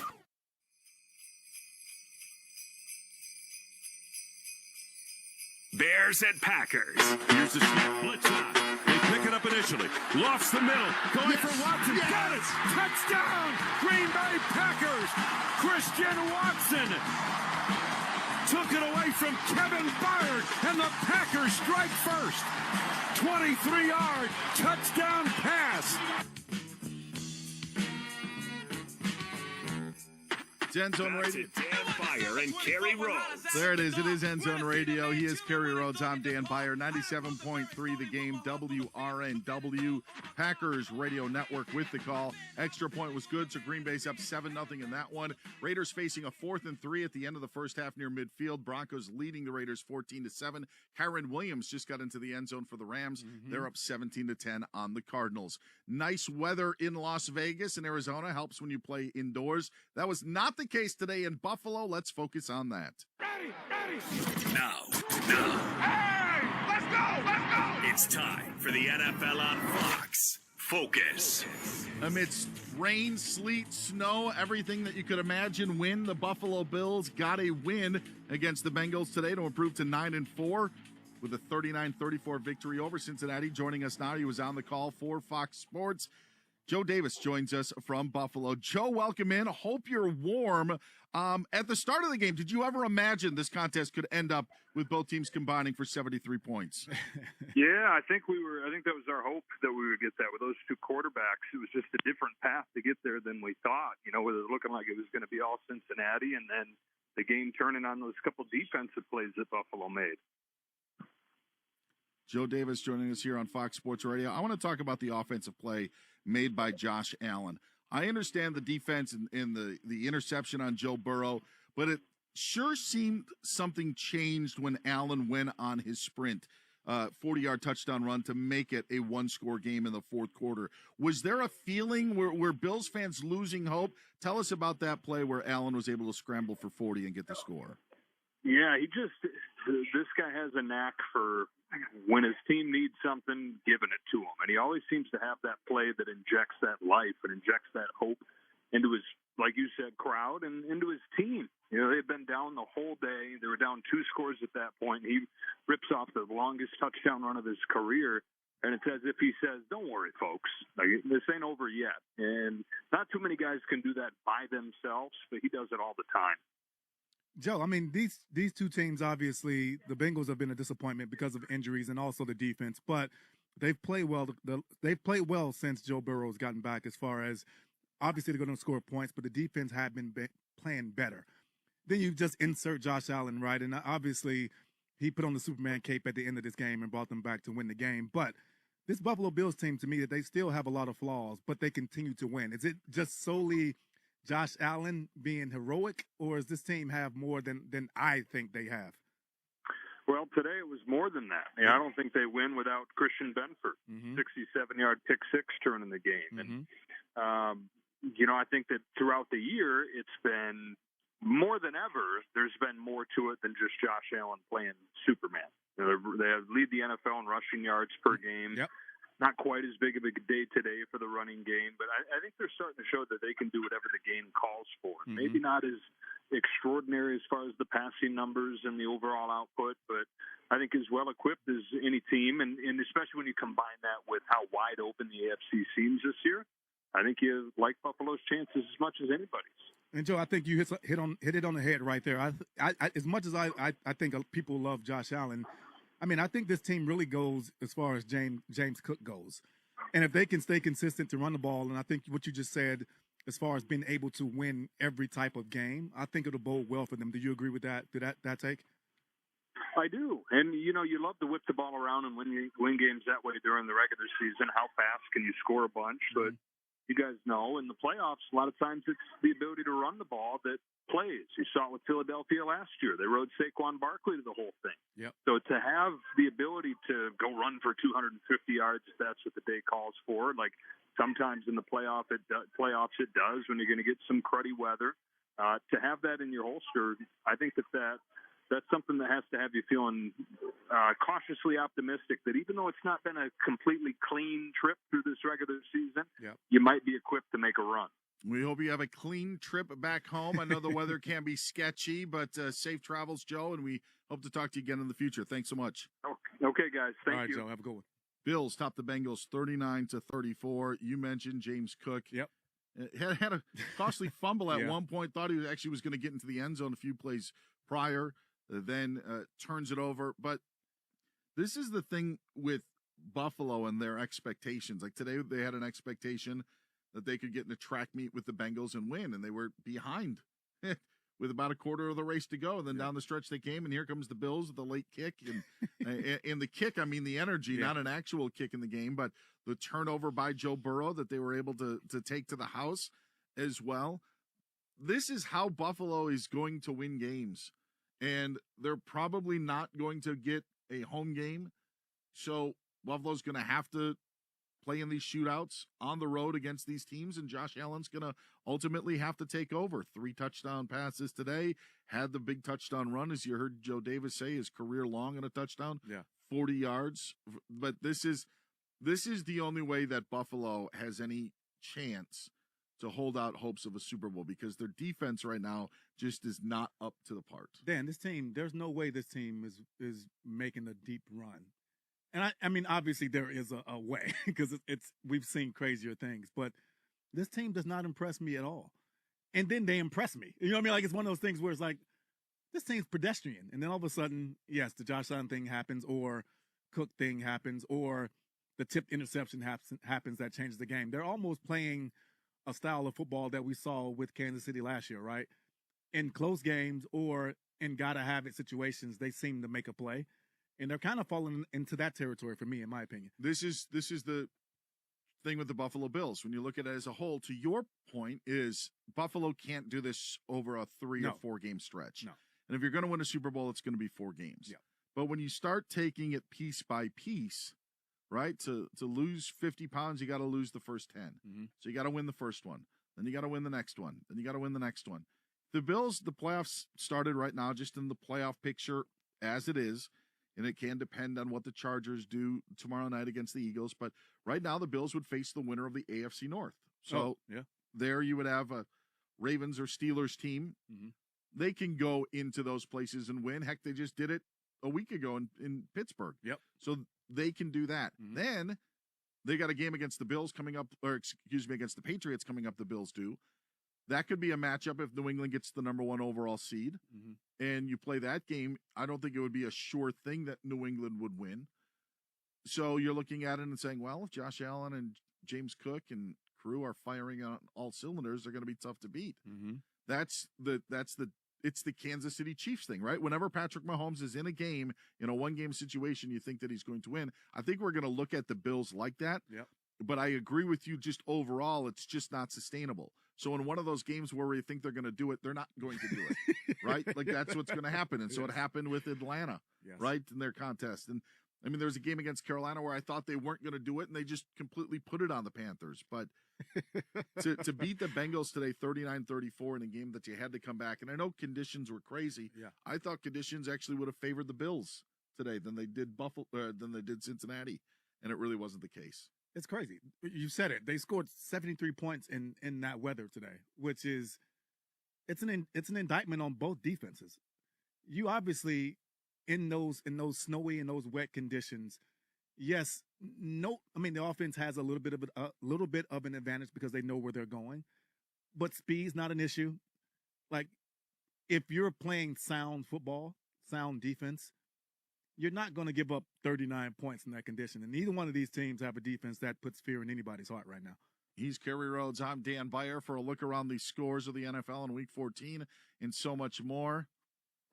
She's headed to the Big Apple to chase her dreams. Yeah. Or just hang out with friends for a few days. Monty Bolaños is here. And just be cold. You're going to be cold. I'm going to be real It's cold. cold, yeah. And it's going to be so nice here. Like, why? I think the weather's going to be like high 70s here. It is. And over there, it's just going to be cold and sad. You'll like it. You're going to go check out the Rockefeller tree. You're going to do that, maybe? Maybe I've done that, been there, done that. I don't know. All right. Yeah, we're gonna just have to definitely You watch could a just show. say no. You got to watch a show. We I asked definitely for gonna- Fett earlier if the Packers took over. He said, no, they didn't, Dan. You're wrong. No, Continue I'm with not the saying theme. we won't, but it's not. We're kind of just being. We're kind of just going with it. Homebodies? Yeah, a little bit. But we're definitely gonna watch a show. 100% we'll watch a show. 3 games going right now on in the NFL. The final 2 minutes of the first half at Lambeau, where the Packers lead the Bears 7-0, but Chicago does have the ball. They're in the red zone, and they're going to kick a field goal. So Green Bay likely going to go into halftime up 7-3. There's 1:14 to go. So we'll see what happens there. The Rams with 2 rushing touchdowns. First, it was Blake Corum, then Kyron Williams. They lead the Cardinals 17-10 with also about a minute to go in Arizona before halftime. We are in halftime in Las Vegas, where the Broncos lead the Raiders 14-7. What happened earlier today? Well, the Seahawks improved to 10-3. They outscored the Falcons 37-9. Seahawks offense came alive in the second second half. The Bills are now 9-4. They survived 39-34 against the Bengals. At one point, the Bills had 3 touchdowns in less than 5 minutes of play clock. That happened in the fourth quarter. Joe Burrow did have a pick 6 in this one, as you guys were talking about. The Jaguars cruised past the Colts 36-19. Jacksonville is at the top of the AFC South right now. And Daniel Jones, who was ruled out with an Achilles injury on his right leg after suffering a non-contact injury, things are not looking good.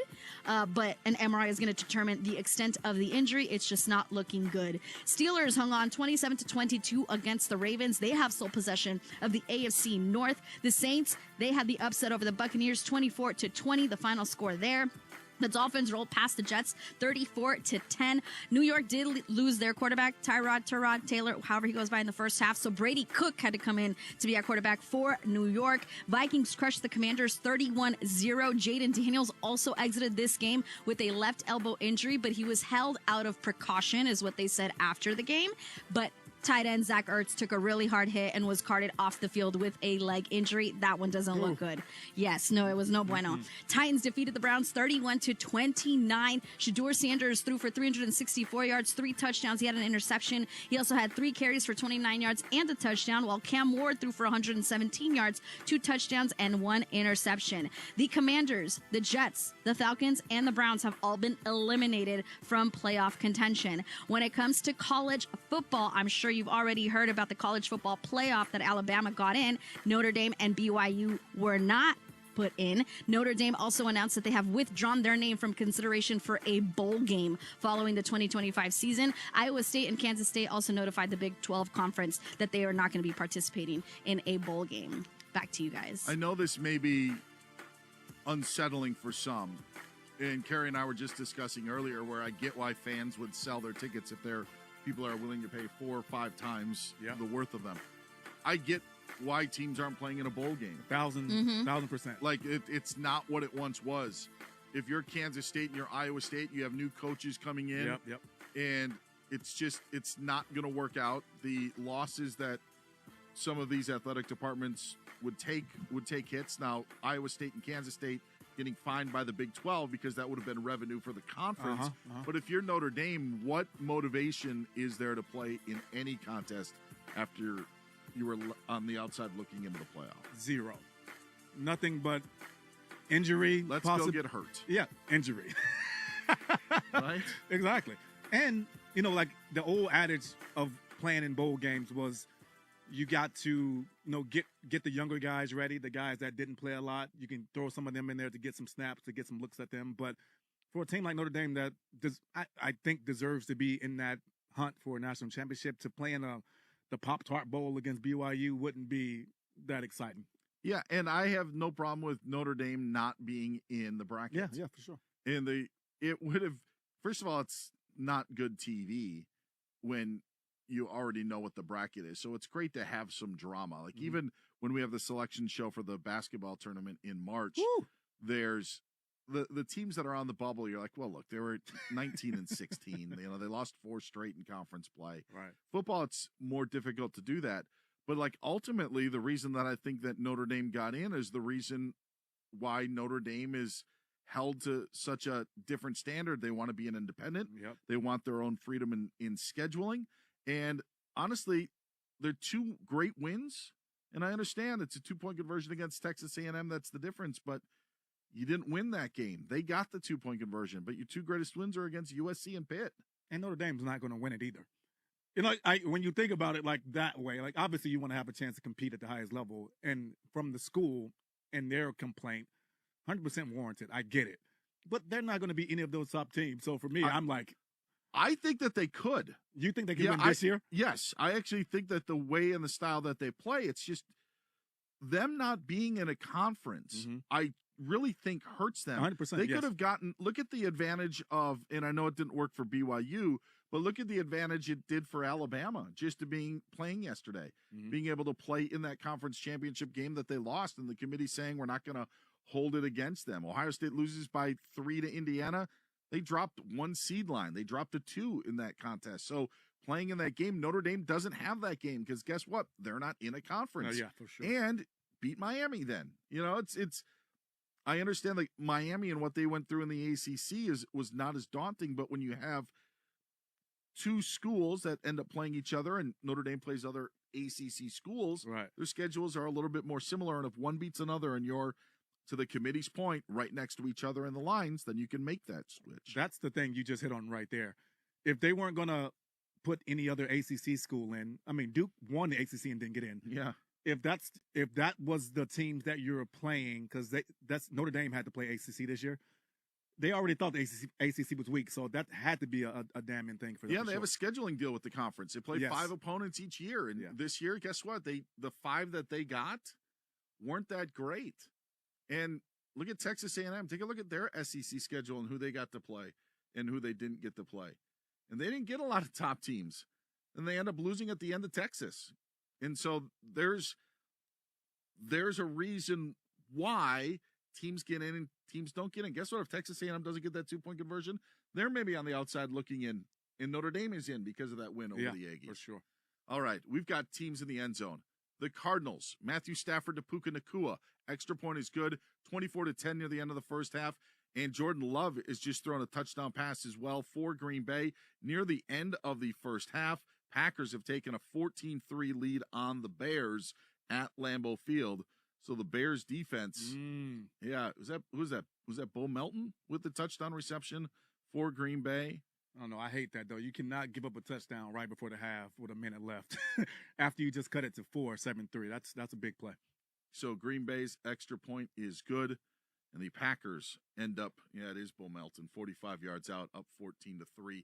Just underway in the second half are the Broncos and the Raiders. He is Kerry Rhodes. I'm Dan Beyer. Be sure to check out the Fox Sports Radio YouTube channel. There's a ton of great videos from many of our Fox Sports Radio shows. Just search Fox Sports Radio on YouTube, and you'll see a whole bunch of video highlights from our shows. And be sure to subscribe so you always have instant access to our Fox Sports Radio videos on YouTube. I do want to make one more point. And James Madison and Tulane end up getting in because they were ranked higher than Duke was as a conference champion. So James Madison and Tulane get in, and as the committee is trying to sort this whole thing out, they have got a first round that is so unappealing. Who does James Madison play? They're at Oregon. Right? Yep. They're at Oregon. Tulane is at Ole Miss in a game that we had already seen this year. We have a rematch of Oklahoma and Alabama. How do you think the Sooners like that when they beat Alabama again? Guess what? You get to play them again. Congratulations. Like Miami and Texas A&M is like the only like game of the first round where there's some uniqueness. Like, the SEC rematch with OU and Alabama is just not intriguing. And so I think that is going to be something that the committee will look at as well, because the NFL is going up against those games on those weekends coming up. So you're going to have to separate yourself in some of those matchups. And last year, everything was new. Ohio State was playing Tennessee. You had the Notre Dame Indiana game on a Friday night. There was some excitement about those first round of games. I don't think that we're getting that with these games. Yeah, we had some excitement with it being the first time, but the results weren't exciting. The games were blowouts. Yeah, you're right. Yeah. You know what I mean? So hopefully it's more competitive, but, we'll see. We shall see. He is Kerry Rhodes. I'm Dan Beyer. I'll look at fantasy numbers next here on End Zone Radio. Oh, boy, here we go. It's the college football playoff. Who's in? Who's out? Who should have been in? And who got absolutely screwed? I think it's the right result, but the wrong path. Ready, son? Your college football playoff reactions are right here on Fox Sports Radio. On the job, every minute counts. That's why Lowe's now has ProBlock Quick Dry Primer, expertly manufactured by Sherwin-Williams. Engineered for pros to dry fast and go on smooth for virtually flawless results that keep your job moving. It's available in oil and water-based, and getting it is easy. Order online by 2 p.m. and get free same-day delivery right to your job site. Lowe's, we help, you save. Orders placed after 2 p.m. will be delivered next day. Valid in select zip codes. Subject to driver availability. More terms apply. Oh, no. Ah, that's the sound of someone who's misplaced my debit card. Their debit card. Where'd I leave that thing? Not at the gas pump, or the checkout counter, or the roof of your car.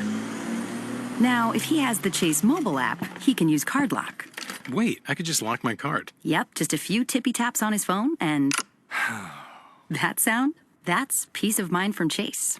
Chase mobile app is available for select mobile devices. Message and data rates may apply. JP Morgan Chase Bank N.A. member FDIC. Now, here's a taste of something that you missed from the Doug Gottlieb Show.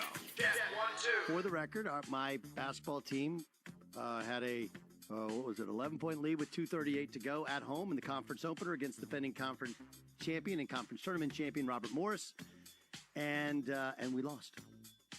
We were up 7 with a minute and 30 to go.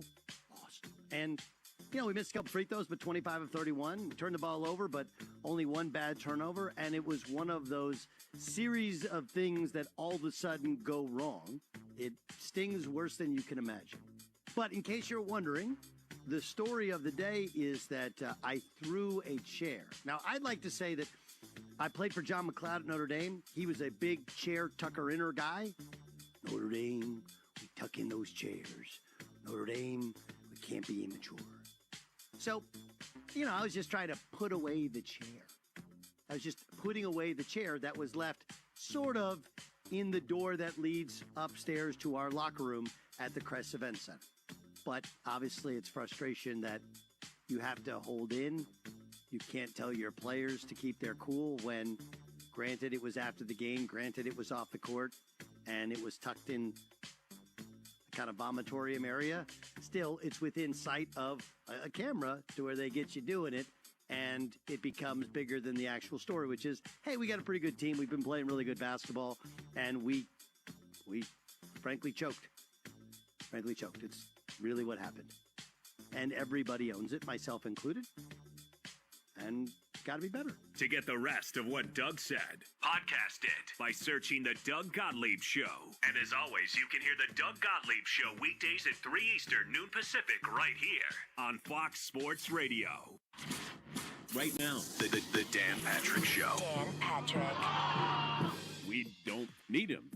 But if you think about it, if you're OKC, you got 3 picks in the first 15 this year, right now. What if you said, we'll give you these 3 first-round picks and maybe a player or two, and you bring in Giannis at age 31? To me, that would be intriguing from Milwaukee's perspective. I don't know what OKC would think about this. And you don't want to mess with chemistry as much as we like to go, oh, well, man, imagine that. You put an all-star on that team, and you got great chemistry, obviously. Other teams that are mentioned, San Antonio Spurs, pairing him with Victor Wembanyama. The Rockets' names, just another team that's come up. So there's going to be a lot of teams that would be interested. The Dan Patrick Show. Dan and the Danettes and you. Weekdays, 9 a.m. Eastern, 6 Pacific. On Fox Sports Radio. This is the Jason Smith Show. Check this out. With Mike Harmon. There's times I watch Jahmyr Gibbs and I go, he's the best running back in the NFL in the last 15 years. There's other guys who have been really good. I've got some really good running backs. Right? The end of Adrian Peterson's era was in the early to mid teens. But there's times when I look at this and I go, there is nobody that can hold a candle to Jahmyr Gibbs. And it's kind of fun that they're looking at, they showed Barry Sanders and Jahmyr Gibbs on the sideline together a little bit before the game. Barry at the game. Because Gibbs is the closest thing we've really had to Barry Sanders over the course of the past 15, 20 years in the NFL. As exciting, he's kind of like Barry Sanders 2.0. Barry didn't catch a lot of passes out of the backfield, wasn't Different part of the time game. Yeah. Right, but he is so electric and he makes people miss at a Barry Sanders level. You're listening to Jason Smith with Mike Harmon. Weeknights at 10 p.m. Eastern, 7 p.m. Pacific on Fox Sports Radio. We're for you.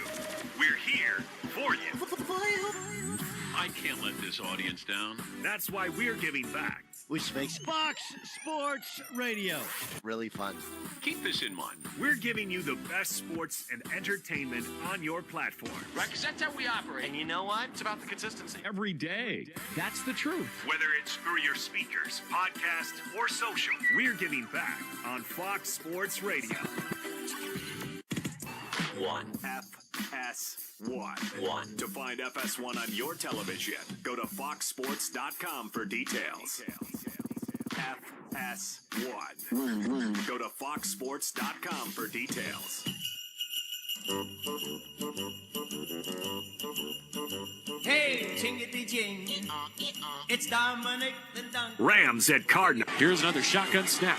Stafford wings one, middle, leaping catch at the 5. Puka breaks a tackle. He carries Will Johnson into the end zone. 28 yards, touchdown Rams. Stafford finds Puka going into the halftime locker room. Once again, here's Dan Beyer and Kerry Rhodes. Rams Radio Network with that highlight. It is 24-10 LA over Arizona as they play in the desert. They're at the half. Packers and Bears at the half as well. Green Bay up 14-3 in that one, while the Broncos continue to hold a 14-7 lead on the Raiders early in the third quarter. An interesting week 14 with some upsets. The survivor pool that many people will focus on had carnage today as the Buccaneers were upset by the Saints. Buccaneers came in about an 8-point favorite, give or take a half a point here or there. And the Browns actually were another popular pick. They were about a 4-point favorite over the Titans, and the Titans end up getting a 31-29 win, something that we'll talk about at the top of the hour, and what Shedeur Sanders did today. Plus, the officiating in the Ravens-Steelers game is something that's going to need to be talked about. We'll do that after Monty Bolaños gives us some fantasy hits from Week 14. Go, go, go, go! Fantasy hits and misses. What's up, Monty? What you got? I got people that are on my teams for the hits for once. Ooh, Typically, I'm telling you they're on my team for misses. We should rename this segment Monty's Fantasy. It is. It really is. Come on, let's be real. I'm sure you guys want to know how my teams are doing. But in quarterback hits, the top quarterback of the day so far, Josh Allen, about 43 points today. He threw for 251 yards, 3 touchdowns. He also had 9 carries for 78 yards and a touchdown. And your second top quarterback of the day, Shedeur Sanders, with 38 points. He threw for 364 yards, 3 touchdowns. He did have an interception, but he also had 3 carries for 29 yards and a touchdown. We'll do an honorable mention because only one other quarterback hit the 30-point mark, and that was Joe Burrow. He had 31 points for 284 yards, 4 touchdowns, 2 interceptions, 1 which was a pick 6. Moss, do you get deducted for interceptions? I think it depends on your league. Okay. But in mine, yes. Yes, very They much should. so. If you're not, you should get in a different league. Yes, absolutely. Running backs, Tony Pollard with 28 points today. He had 25 carries, 161 yards, and 2 touchdowns. Also, Travis Etienne. He's the second best running back of the day, 20 points, 20 carries, 74 yards, and 2 touchdowns. When it comes to the wide receivers, no surprise here. Jackson Smith and Jigba.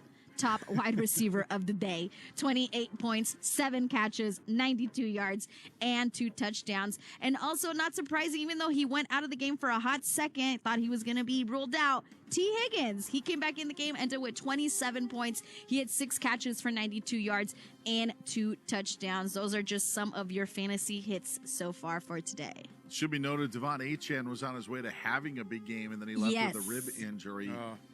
Dolphins head coach Mike McDaniel did say after the game that Achane could have returned in an emergency situation, but because the game was so in hand, they didn't need to turn to him. It should have just been said, he could have come back, but we're playing the Jets. That's what you should have said. Yeah, and everybody would have been I'm like, glad got you it. said it, not me. Got the it. former Jet. And I think Miami plays, Thursday. Do they play Thursday? It's the Buccaneers and Falcons coming up this Thursday. Oh, I thought they had a short week and that's what they were holding him for. Yeah, no, they Never do mind. play. I'm totally blanking on who they play. It's the Steelers. Oh, there it is. It's the Steelers. But I thought it was on a short week. My The bad. Dolphins play Steelers? Yes. The Dolphins going to make it to the playoffs, Dan? What do you think? You said something about it last week. There's a reason that Mike McDaniel wasn't fired, and the players like him. And I think that the work that he's done with Tua, and even if Tua's regressing, it's still they were able to maximize Tua to their, to the best that they could. But also because of a guy like Achane, we know what Kyle Shanahan's offenses are about. So Mike McDaniel, under the tutelage of that, it's about the running game. And if they have a 1-2 punch with Achane and Ollie Gordon, they could go. The turnaround is going to be a lot quicker when you have something like that in place. Get a new GM, new way of thinking. But I don't think that Mike McDaniel is going to be fired at the end of this season. Yeah, you've been on that. You said that the players like him, and you had a little inkling of, can this team keep winning? And what is this 4 in a row now? The win streak, let me just bring it up. They're 6-7 now. So the last 4 games for the Dolphins, yes, 5 out of the last 6. The last 4 wins against the Bills, Commanders, Saints, and Jets with that game against the Steelers, and then they have the Bengals, Buccaneers, and then Patriots at the end of the year. They can run the table then. I mean, the Patriots may have the division or first, second place in hand. Yeah, the Buccaneers too, and their loss to the Saints today. Touched on this earlier. They didn't have Tristan Wirfs. Yep. But they also made some decisions. They had a 4th and 3 that it looked like they converted, and Chris Godwin caught the ball, was hit, and then was jarred loose and ruled incomplete. But it was at the 46-yard line earlier in the fourth quarter. And you could have pinned the Saints back deep. Instead, in the tie game, they ended up going for it. Saints go, drive the football down the field, score a touchdown, and never relinquish the lead after that. It felt for a little while that maybe the Buccaneers were playing with their food, and instead of sticking to the book, like we're going to go for it in all these 4th down situations. And the Saints made some great 3rd down conversions. Tyler Shook has been great. Yes, he has. In the limited point that we've seen him today, maybe more so with his legs. But again, big 3rd down conversions as the Saints get a big win in Tampa. And the Buccaneers have problems now. Broncos facing a 3rd and 3 from the Raiders' 8-yard line. And R.J. Harvey is able to get the first down, so they'll have a go-to-go situation. Rams on top of the Cardinals 24-10. Packers lead the Bears at the half 14-3. What are we going to do with these refs in the NFL? That's next on Fox. If you've been diagnosed with moderate to severe plaque psoriasis, this is what it sounds like to be 1,000,000 miles away. Imagine being 1,000,000 miles away. Tremfya guselkumab, taken by injection, is a prescription medicine for adults with moderate to severe plaque psoriasis who may benefit from taking injections or pills or phototherapy. With Tremfya, clearer skin is possible. In clinical trials, at least 70% of patients saw at least 90% clearer skin at 16 weeks. Results may vary. Tremfya is also indicated for adults with active psoriatic arthritis. Serious allergic reactions and increased risk of infections and liver problems may occur. Before treatment, your doctor should check you for infections and tuberculosis. Tell your doctor if you have an infection, flu-like symptoms, or if you need a vaccine. Ask your doctor about Tremfya. Call 1-800-526-7736 or visit tremfya.com. To find FS1 on your television, go to foxsports.com for details. FS1. FS1. Let's go! You must have been busy, but The Odd Couple with Rob Parker and Calvin Washington, we're breaking this down. Every day I'm shuffling. Now that the streak has ended for you, what feelings did you have, if any, what bothered you? None. We won. Stop it, LeBron. Stop it. I just mentioned Rob G. Did I not mention just a couple of games ago he hit a 3 to get the record? Don't play with us, LeBron. I understand the win, and I do believe the win ultimately matters. I do that. But let's not act like the stat is insignificant when you just countered that point by hitting the 3 in a blowout loss. Mind you, not a win. They're going to like, hey, at least we're up. We earned me to stay in. A loss, you stayed in and hit the 3. This is one of the areas where, of course, LeBron drives them crazy. The passive-aggressive, none, it doesn't matter. LeBron, we know it matters. Now, I know he can't say that politically correct. He's got to answer the question, but that's absolutely a stat that he had because I believe, Rob G, for those who will never put him as he's better than Jordan, he's just accumulating feathers in his cap. All-time lead scorer, I thought Jordan was a better scorer. I thought you always say Kobe's a better scorer. I don't have that stat, and I'm a pass-first guy. Obviously, rings, okay, I have more than him. I might not have more than him, but hey, look at these finals appearances. Hey, look at this. LeBron's going to have assist stats. So I believe he's saying, I'm going to accumulate so many things, including even playing with my son. Sure. That these are things that he can add to his feather cap. So his war chest at the end of his career, he can say, yeah, he might have more of that, those 6 rings, or he might have 5, Kobe or whomever Kareem has 5. Look at what I have. So I absolutely believe, or 6 for Kareem. I absolutely believe those things matter to him. But I will say it was very... To get the rest of what The Odd Couple said, podcast it by searching Odd Couple. And as always, you can listen to The Odd Couple with Rob Parker and Kelvin Washington. Weekdays at 7 p.m. Eastern, 4 p.m. Pacific, right here on Fox Sports Radio. This is The Herd.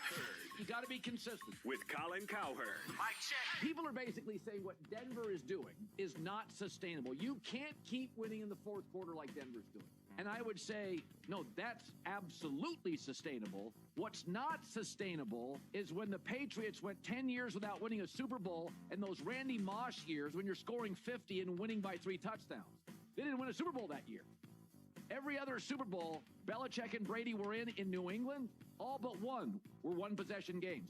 When I look at Denver, it's absolutely coaching and details. For instance, fewest sacks allowed. That's coaching. Coaching and demanding, not pandering. Bo Nix, not a big, strong guy breaking tackles from defensive ends. He doesn't get sacked. His dad was a coach. He takes to coaching. Sean Payton. This is The Herd with Colin Cowherd. Wow. Weekdays at noon Eastern, 9 a.m. Pacific.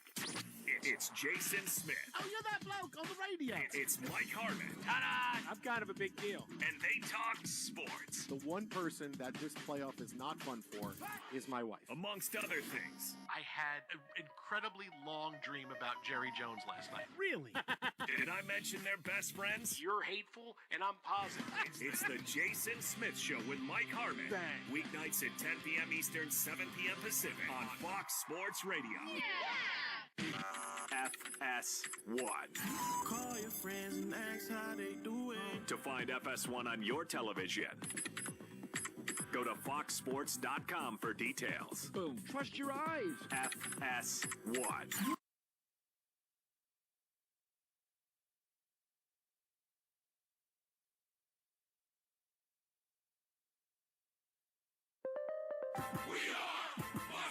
And here's what you need to know. It was all Packers in the first half against the Bears. In the shotgun, here's the snap, Jordan Love. Blitz on, they pick it up. Good block that time from the running back. Love, rainbows, middle, wide open. It is a touchdown for Bo Melton. Yes, a touchdown, 45 yards. You heard it all on the Game Packers Radio Network. They lead the Bears at halftime 14-3. Also at the half in Arizona, where the Rams lead the Cardinals 24-10. Halfway through the third quarter, the Broncos are on top of the Raiders in Las Vegas 14-7. Earlier today, the Bills survived 39-34 against the Bengals, where Josh Allen threw for 251 yards, 3 touchdowns. He also had a rushing touchdown. The Seahawks are now 10-3. They outscored the Falcons 37-9. Jaguars cruised past the Colts 36-19. Jacksonville is at the top of the AFC South. Steelers hung on 27-22 against the Ravens. I'm Monty Bolaños. Ready. Play clock starting. The second half is going down. Yeah! And you're locked into Fox Sports End Zone Radio. Right up the gut and into the end zone. Every stadium. To the end zone. Every score. He's gone, baby. Every turnover. It's intercepted. He's going to the house. Every touchdown. To the goal line. Touchdown. Live from the Fox Sports Radio studios, here's Dan Beyer and former All-Pro NFL safety Kerry Rhodes. They're underway in the second half in Arizona and about to get underway in the second half at Lambeau, while the Raiders and a banged-up Geno Smith just try to get it going, trailing the Broncos by 2 scores nearing the end of the third quarter. Welcome in. It is End Zone Radio on Fox Sports Radio. Hit Kerry up at Kerry25 Rhodes. You can find me at Dan Beyer on Fox. So many big games in Week 14, maybe none bigger than what we saw in Baltimore as the Steelers get a 27-22 victory over the Ravens. And it's the probably 2 or 3 plays from this game that we'll continue to talk about, but the one that stands out is the Isaiah Likely touchdown that was wiped off the board. In fact, DeAndre Hopkins made a tweet about it and then had to take the tweet down on what a catch is in the National Football League, maybe wanting to avoid the fine. I don't know if you avoid the fine by deleting your tweet, but DeAndre Hopkins was saying what a lot of us were saying, and that is we still don't know what a catch is in the National Football League, specifically a catch in the end zone where it looked like Lively got not only 2 feet down, but maybe 3 steps, and the ball was then knocked away and ruled incomplete after replay, by the way. There was a replay call, and the Baltimore Ravens have every reason to be frustrated and mad over the loss today because it does feel that it was taken from them. Yeah, that was an egregious call. And again, what you just said about DeAndre Hopkins, and I think that's the sentiment from all of us, right? Like, what is a touchdown? I mean, you can tell likely caught the ball and kept it away from his body because the defender was going to try to punch it out. Yes. And actually took 2, and if it wasn't 3 steps, it was 2 and like 3/4 of a step. I don't know how you even calculate that thing, but the fact that he has the ball possession firmly in front of him, took a couple of steps, and not be called a touchdown after a replay, that's the part that's crazy because it's the replay. They call it a touchdown on the field. With everybody's eyes, we can see that was a touchdown. And then you have a review come from New York and they overturn it. That part's it's baffling. I think to your point about holding the football out as a safety precaution is so important here because we think of completing the catch, of tucking it and running it, but if that's not the best option, or you feel someone's going to punch it out of your grasp, or you're leaving the ball vulnerable as you pull it in, because it's also difficult when you're making the catch that he makes. I don't know how you'd pull it in with 2 hands, right? Like the normal thing is to do it with 1 hand after the catch. And in that scenario, he's trying to fight against what ended up happening with the Steelers defender, and the Steelers defender ultimately was able to jar it loose. But it goes back to the officiating of the NFL that we get week in, week out. I mean, we're grading crews. You knew it when you were playing. I don't want to say how many years ago, but back then, we'll just leave it at that. And you knew what crews would call what. You could say this crew is advantageous to this. And that's not what should be happening. I understand that there's a lot of stuff that's subjective, but something like this, to have the crew call a touchdown and then have replay say, hold on a second. Like the NFL's got a real problem on their hands if replay is overruling stuff like this. Yes, and like that's the thing, right, Dan? Obviously, there's a human element to it, right? Where with everybody's own 2 eyes, if you look at that play, it's a touchdown. I think that's been the consensus from everybody. I don't think I've seen any tweet that said that wasn't a touchdown, even from Steelers fans. You know what I mean? Like, I haven't seen that. So where is this decision making coming from? And I think that's the other part of it, right? Like, we can say these calls are being replayed and changed or challenged by, eyes in the booth. But us as normal observers of the game, who are these people? And so I think that part of it as well comes into play. The information that Terry McCauley gives on the NBC broadcast, and I believe he's the rule analyst for Amazon as well.